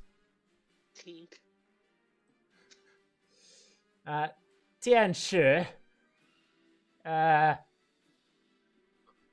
will fly into the area. Shara. Shara gives out a loud, worried meow regarding Liv, to watch, face down in the sand. She just gives a thumbs up, like, will hop to his feet, and is going to run inside. Fleur. 15 feet to stand up. And, doesn't quite make it inside. Alabon. Yay. You are currently grappled. What does that mean exactly? You can still attack. You can't move. But you can still attack normally. Yeah. A grappled creature's speed becomes 0. It can't benefit from any bonus to its speed. The condition ends if the grappler is incapacitated. The condition also ends if an effect removes the grappled creature from reach of the grappler, or the grappling effect, such as when a creature is hurled away by Thunder Wave. Sounds fun. Would I be ungrappled if I just turn back into a tiefling? I heard that would end up being worse for you. Oh, I know. Wow. Alright, so... I'm just gonna break it. Escaping a grapple. A grappled creature can use its action to escape. I don't think it matters. He just crit on a bite. Oh, dang. He's biting back in the neck. It's the T-Rex versus Spinosaurus battle all over again. From Jurassic Park 3. Redeem the T-Rex, Alobon. No, don't redeem the... Don't redeem it. That's the way I like the Spinosaurus. Redeem the T-Rex. Okay, Liv taxi service. Yeah, Liv is gonna do something cheeky regarding the fact that she's currently laying down. Whistle the command word as the broom will flit under her, grabbing her from underneath. That way she doesn't have to stand back up. God damn you. That's one way to do things, I guess. Hey, Gorza, I apologize. If you run over to me, you can hop into the cauldron to hold it. But I'm going to do something else with my action. Something that Arthur might consider to be a bit rude. Because it currently has a dagger in its eye. A dagger made out of metal. Die mortale! So now the dagger's on fire in its eye. Not worried, metal. Give it, metal. I see. Well, it can't really attempt the save because it has no choice whether or not to keep it. Take the damage. It's currently stuck in the eye and it lasts possible. Alright. Gorza. You can still hop in the cauldron, Gorza. Yes, that's sounds like a plan. I'm gonna do that. You can also technically shoot this thing with your crossbow. Can I get in the cauldron and then shoot him? Yeah, yes. that would be movement. So, Okay. I'm gonna do that. Can I do it twice? No. You do it once because of the loading property. That's a miss. That said, you do technically reload your crossbow using the second attack. Yeah. So. The glare of the sun on the sand just causes you to overcompensate for the distance, and it sails right over the head. Weirdly, it still seems to be in a lot of pain. Roughly in the face area. Those of you on the ground, roll another dex save. The sand begins shifting under your legs. Oh, no. Poor Dehum and Starbon, I guess.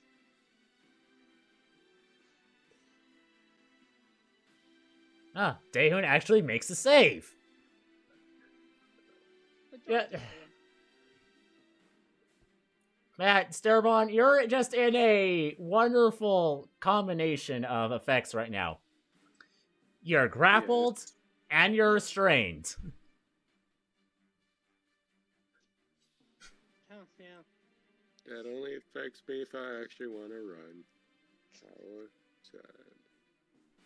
Alright, Dehun will attempt to slash at it. Miss. Hit. 11 points of damage.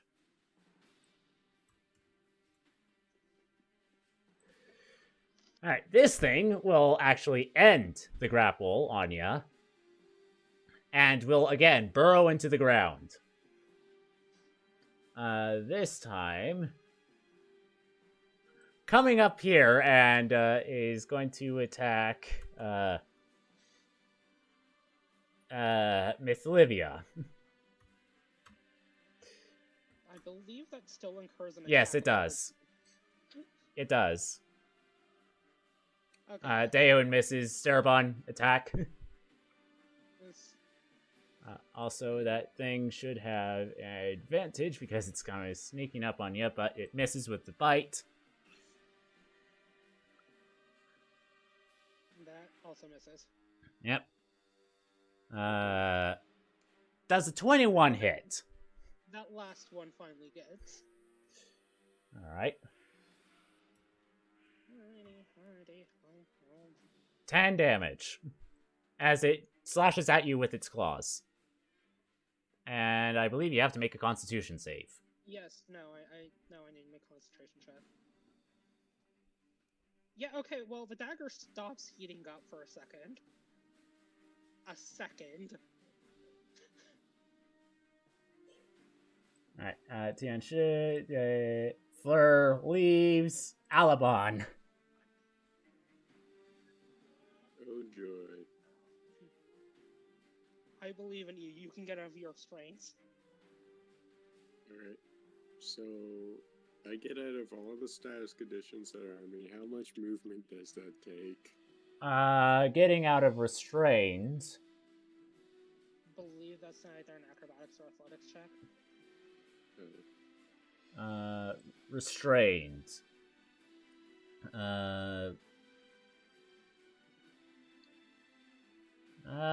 I think she's right.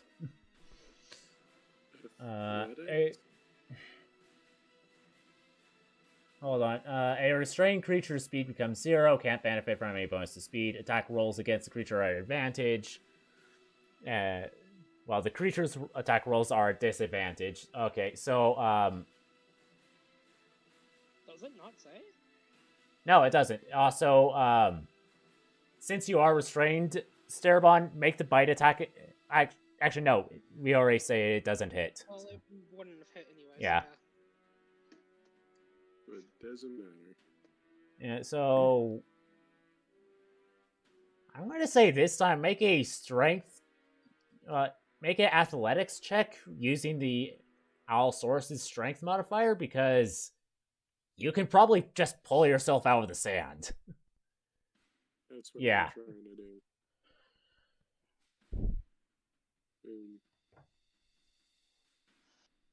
Alright. So I'm guessing that's my action? Yes. Oof.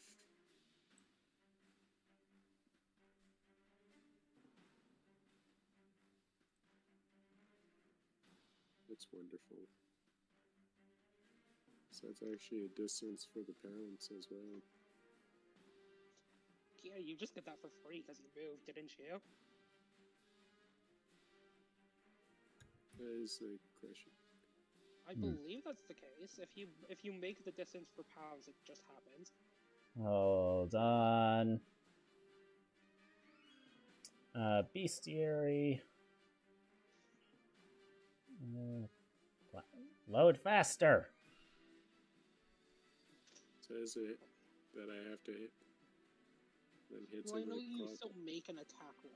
I just don't think it uses your attack action.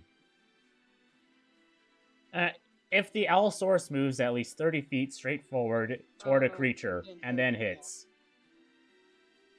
Yeah, you might as well just stay back there and wait to pounce on your next turn. Alright. I guess I'll just chill for the time being. Okay, Gorza, you see me fly this room enough. You know how to work it, right? Yeah, I think so. Wonderful.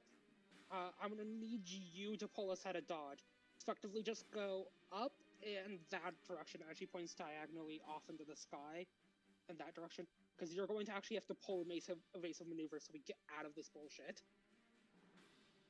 Because she is going to do something that Arthur might even consider mean a bit. I already know what you're going to do. You're going to cast Heat Metal again. Yeah, fuck you. And that's going to be her turn. Okay, Gorza. So where did you want me to move us? So in mechanical terms, I'm telling you to use your action to disengage. Okay. And frankly, she wants to get high enough that way it can't do this shit again. But like, try and get us back over to the vault. So like, okay. I think about here is the range of the brew. So. Okay. Yeah. Now, Gorza disengaged. Yeah, I'm being dragged along. So it doesn't matter. I'm not being willingly moved. Really? Sounds like you're willingly being moved. Well, rules technically say I'm not willingly being moved.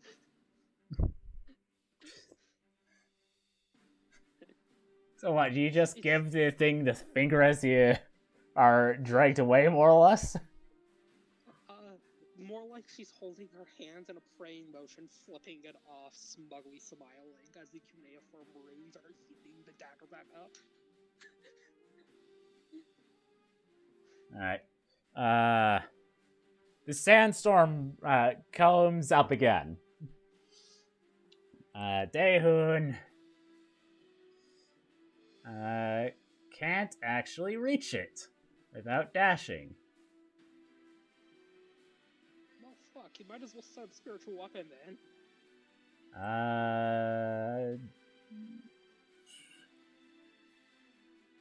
He does. Alright. Yeah, he's a paladin. I never played a paladin. I don't know what they have. He's cast it in this campaign before. You think I have enough memory to remember something like that? No, it doesn't hit. You have notes. I don't take notes on combat, besides what is outstanding. I meant audio notes. You think I'm paying attention that closely? Yes. Frankly, I'm disappointed in you, Arthur. Alright, well, this thing rolls in the sand, looses the dagger from its eye, and burrows into the ground. Comes up over here and attacks Dehun.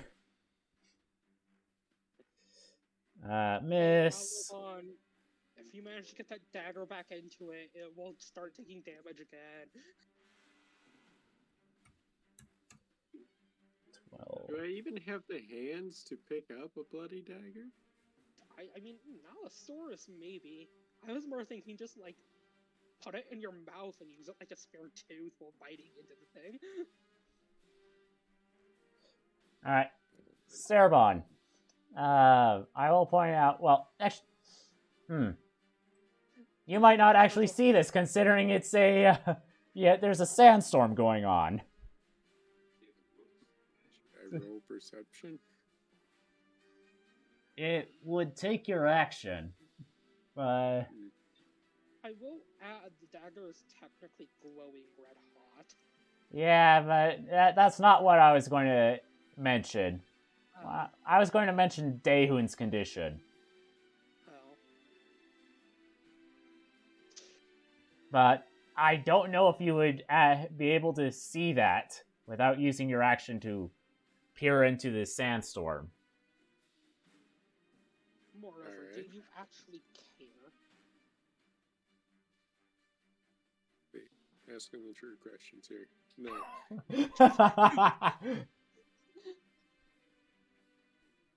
Do you care?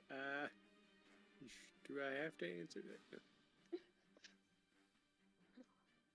I mean, it would be kind of rude to tell a player that he died while he was doing homework. Oh yeah, like out of character, yes. In character, does Cerbon actually care about Dehun? Like, that's another person taking hits away from you. I mean, he cares because Dehun will turn into a bloody demon when he dies. That's why he cares. But fortunately, we're currently in a divvy plane. Imagine going back to what you think is a paladin, and instead you just find a bloody demon instead. Look, if he comes back and her treasure room is a portal to the abyss, so be it. It's not on the material plane, Starbaugh. Excellent point. The true mental conversation here going on between Liv and Starbaugh regarding Dehun's life. Alright, what are you doing? Attacking the big old creature, okay.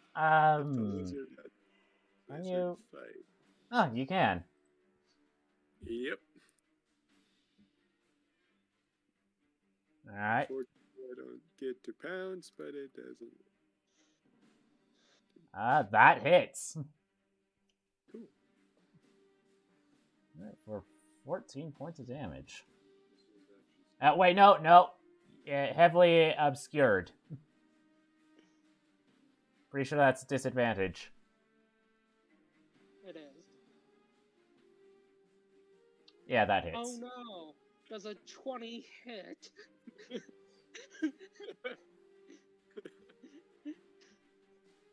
Tried. Alright,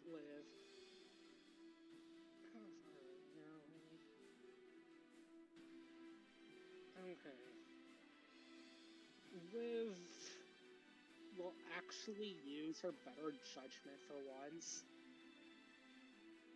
And that I mean she cares about Gorza. And will tell Gorza to hang on tight before taking helm of the broom again, flipping it in like a 3-point turn, and is going to dash all the way inside of the vault. Gorza's gonna lean over and puke, but be very grateful at the same time. Alright.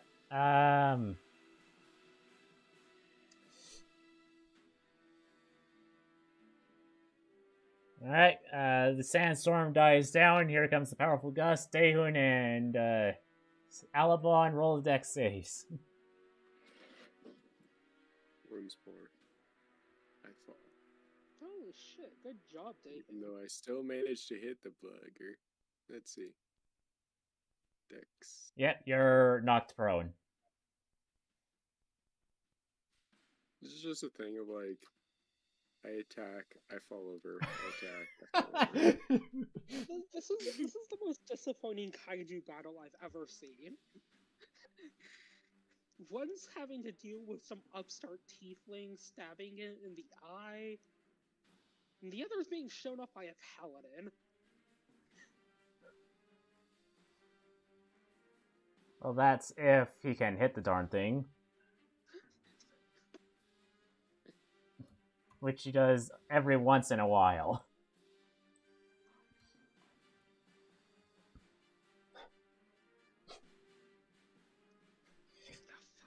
Damn, smite. Just smite. For the love of God, smite. Action, disengage. Movement, burrows underneath the ground.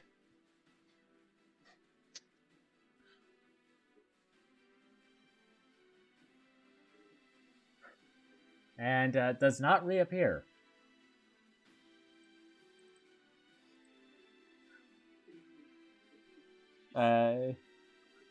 Alabon. Well, shit. Sturbon, you might as well just come over here then. It's straight up missing? Running away. Alright. I'd pick up Dehun if you really want to, I guess. Gets up. 2 little hands pick up Bloody Dehun. Walks 30 feet. Liv is not happy about the idea of picking up Dehun. And you said pick up and Q? yeah, so click and pick up the token, press Q, like that. Hey, Sturbon, do you think you can use your interaction to yeet Dehun? I don't think so. Right. I think that's negativity here speaking. Why don't you try it anyways, Alabon?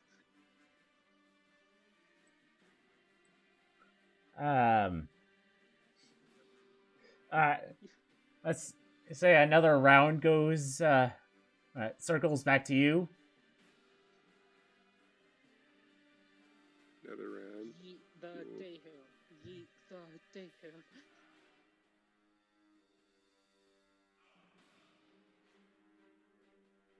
So another 30 feet. Turn the Dehun. You really Does that want include your ability to dash? Yes, Liv Wait, absolutely is chanting you to. Yeah, you can dash. Okay, so that just doubles movement speed essentially? Yes. Yeah. Oh. But yes, Liv is absolutely chanting for Sturbon to yeet Dehun. And I guess, yeah, I'll dash 60 feet. Alright. This will take a while. Alright. You get to that point. Hold on. What the heck? There. Come back up. Paladin shot put. Paladin shot put. Paladin shot. And, it bites you on the ankle, Sturbon. roll a strength save. As you take 12 points of damage. Joy.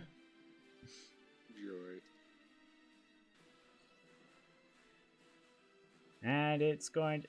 Oh, dang! Oh, fuck. Okay, so you are now grappled. Again, and you take 14 points of bludgeoning, or no, slashing damage, as it claws your ankles. Hey, Swan, you do have teleportation magic, right?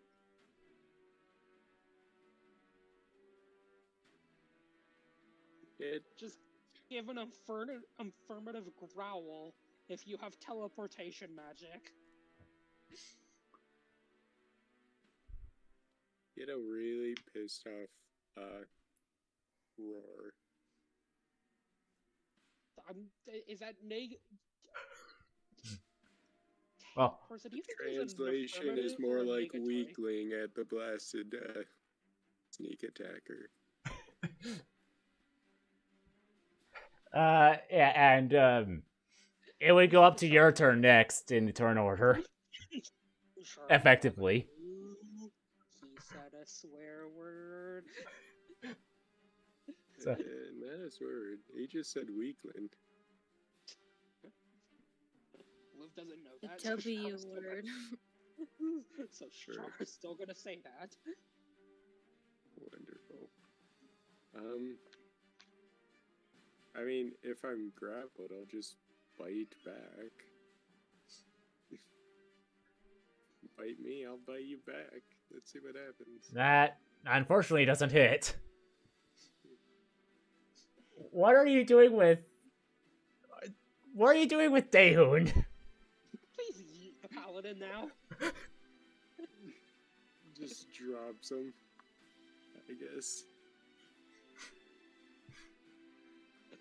I am no longer asking you to throw the paladin. Just please throw the paladin over here. He's going to try and run back and continue slashing at this I know. I think Daehoon has a better sense of preservation than that. Does he? Does he? Pretty sure when he's taken almost half his HP. You're talking to a man who's taken way more than half his HP. He's lost a lot of health. Yeah, Daehoon's lost a lot of blood in our adventuring career. Well, also, this thing's just going to like burrow into the sand again and pop out. Then it stopped with its grapple action? Well, here's the thing. You're still grappled to it. It has advantage to attack you. So, it's just going to, like, bite you harder. Does the 19 hit? Yeah. 6 points of damage. And you are still grappled until you use an action to get yourself out. That's another 12 points of damage. Congratulations, you knocked me out of wild shape. Please tell me you have teleportation magic. I don't have teleportation magic.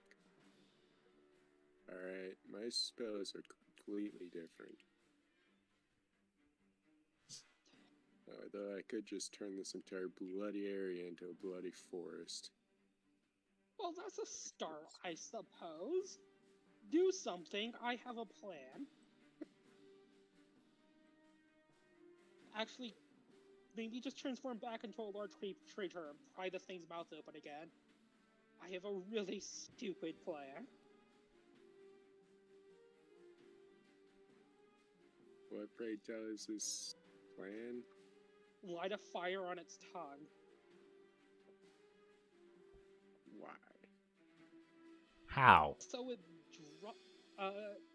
if I can see its tongue because of a large creature prying its mouth back open, I can use Create Bonfire on a space I see, i.e. its tongue.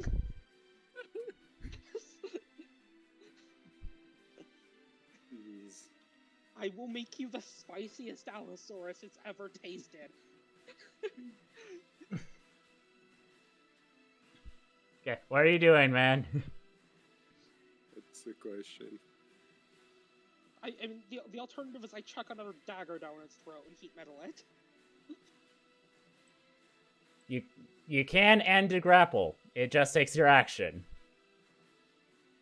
Can it even be grappled to me if, the thing you're grappling turns into a being like 5 times smaller than what he previously was?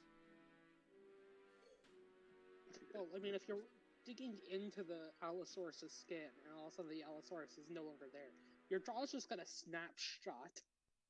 Ouch. Yeah. Stir one still inside.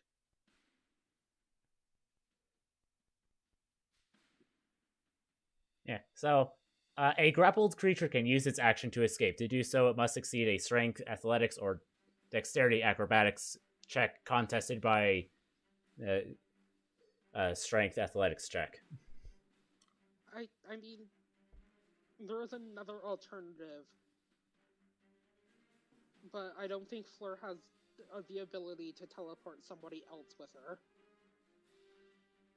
Fleur does. She just ran into the other room. Actually, I have... She might.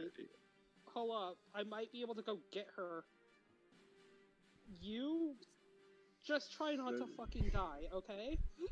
That's easy enough. I'm going to cast Thunder Wave, because that'll get me out of the grapple one. Oh yeah, that will push it away from you. Thus breaking grapple. Hold on. No, that is exactly something that is stated in the grapple rules. Yes, but...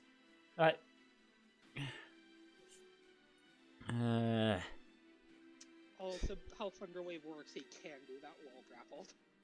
Yeah, I know. That's not the thing that I want to check. What are you trying to check? Failed save. Wait. That said, yeah, it does have to fail to save. Yeah. It will take damage regardless, if I remember correctly.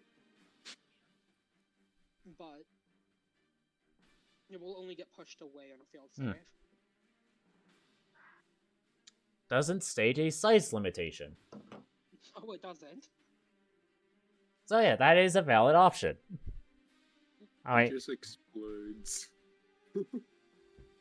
And he fails miserably at that. No. The thing has to make the save. Which is And then he turns a Constitution save. Oh yeah, you can do that as bonus action too. Yep. Right back into Alabama. Regardless. Oh. Gosh darn. Fortunately, you're not dying. Hey, No. Arthur, crazy question. Could I possibly see into this thing's mouth from a certain perspective? No.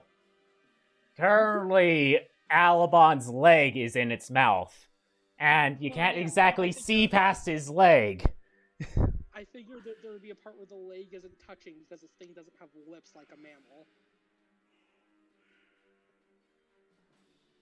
No. Okay. Alright. Who is the paleontologist here? Well, yeah, but the point stands about reptiles and lifts. What does that look It like? doesn't have lips.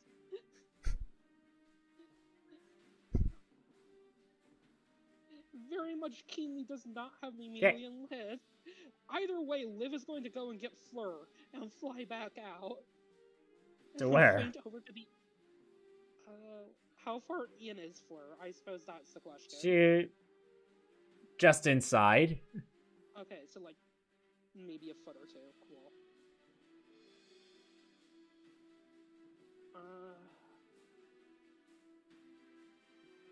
Yeah, it definitely can get her there. Liv is going to flit over. Be like, alright, Fleur, sweetheart, I'm gonna need you to trust me on this and just teleport Sturbon inside for us, alright? Alright, What she's going to dash action back. What, you just drop her there? Yeah, more or less on Sturbon.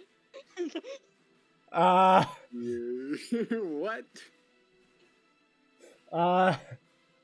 This is not what she wanted. Liv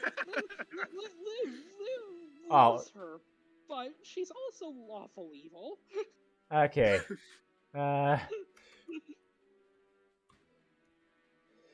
10 points of piercing damage to you, Cerebon. And pretty sure the 22 hits. Yes. 11 points of slashing damage. So Okay, good news. Harmony has yet to be Thanos snapped. My plan isn't that stupid. Hey, I'm pretty sure I know what you're referring to. Yeah.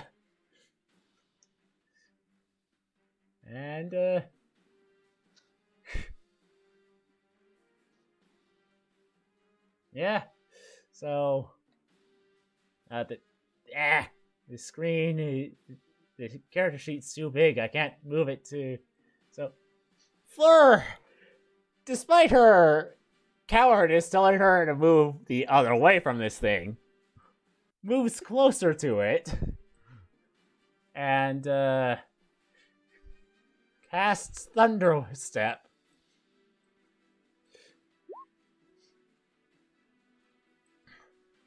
Ooh. Okay, and it has to make a con save. +4. Nope, that's 23 points of thunder damage. And, let's see. Come on.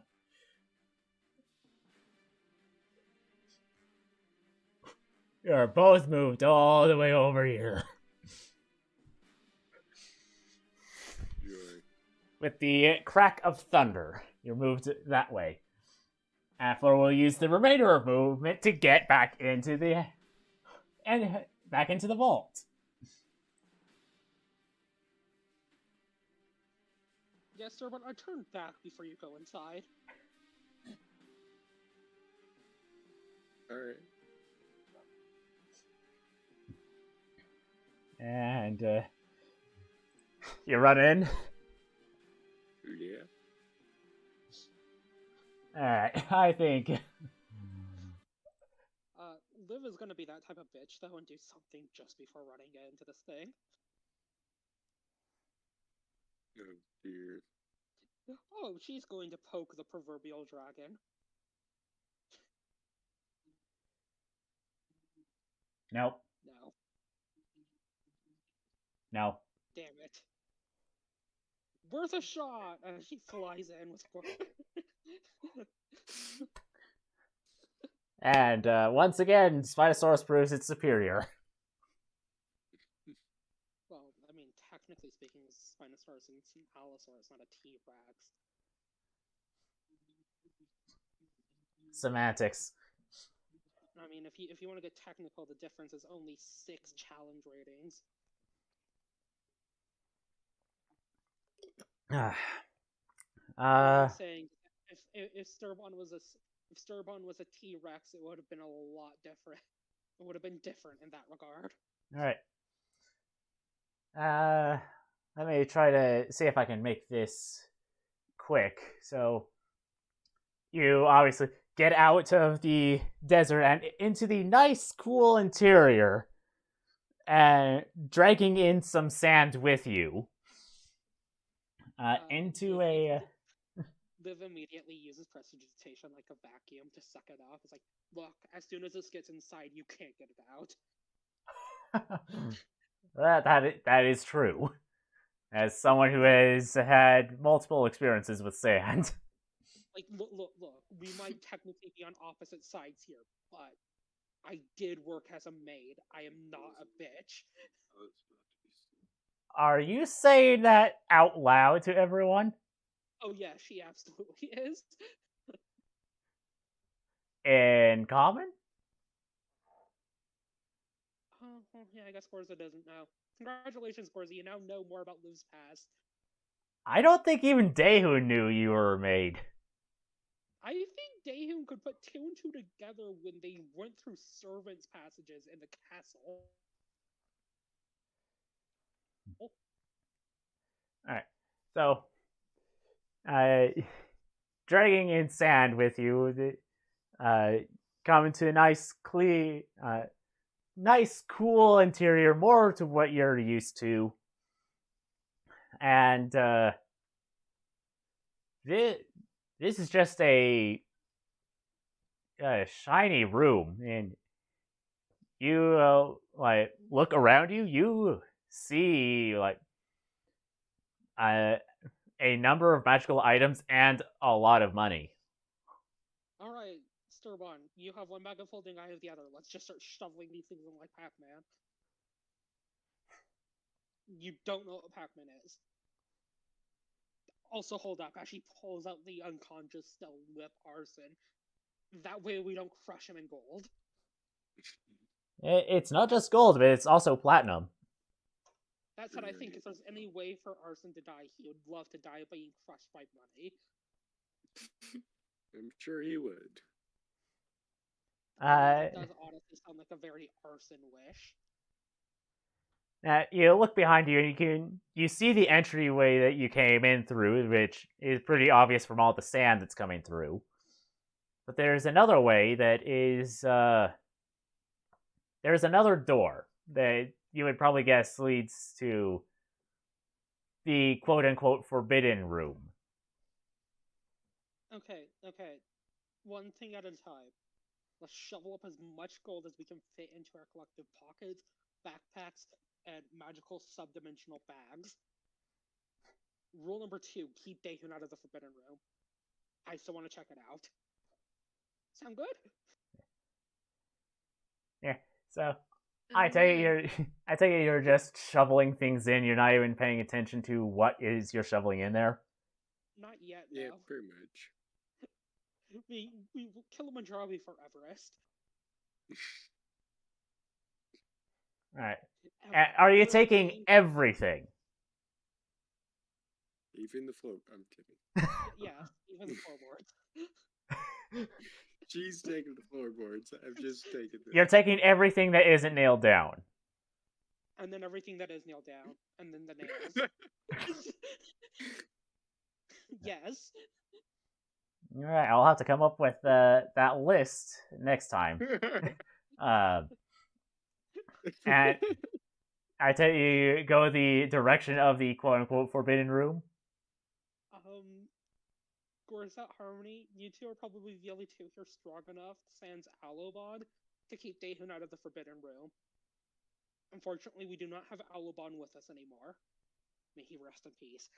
So, Sturban, Fleur, and I, we can go check out the forbidden room. Can you two please keep him out of here at any costs? What are you afraid he's gonna do? And by any costs, I mean if he looks like he's about to get in, you have permission to throw him outside to the hungry lizard out there. To which I presume we hear a slight guttural hiss. Yeah. Right. And so the three of you begin making your way through the dark passageway into the what Liv described as the Forbidden Room, what is actually marked on the map as a laboratory. And that's where we're going to call it for this week.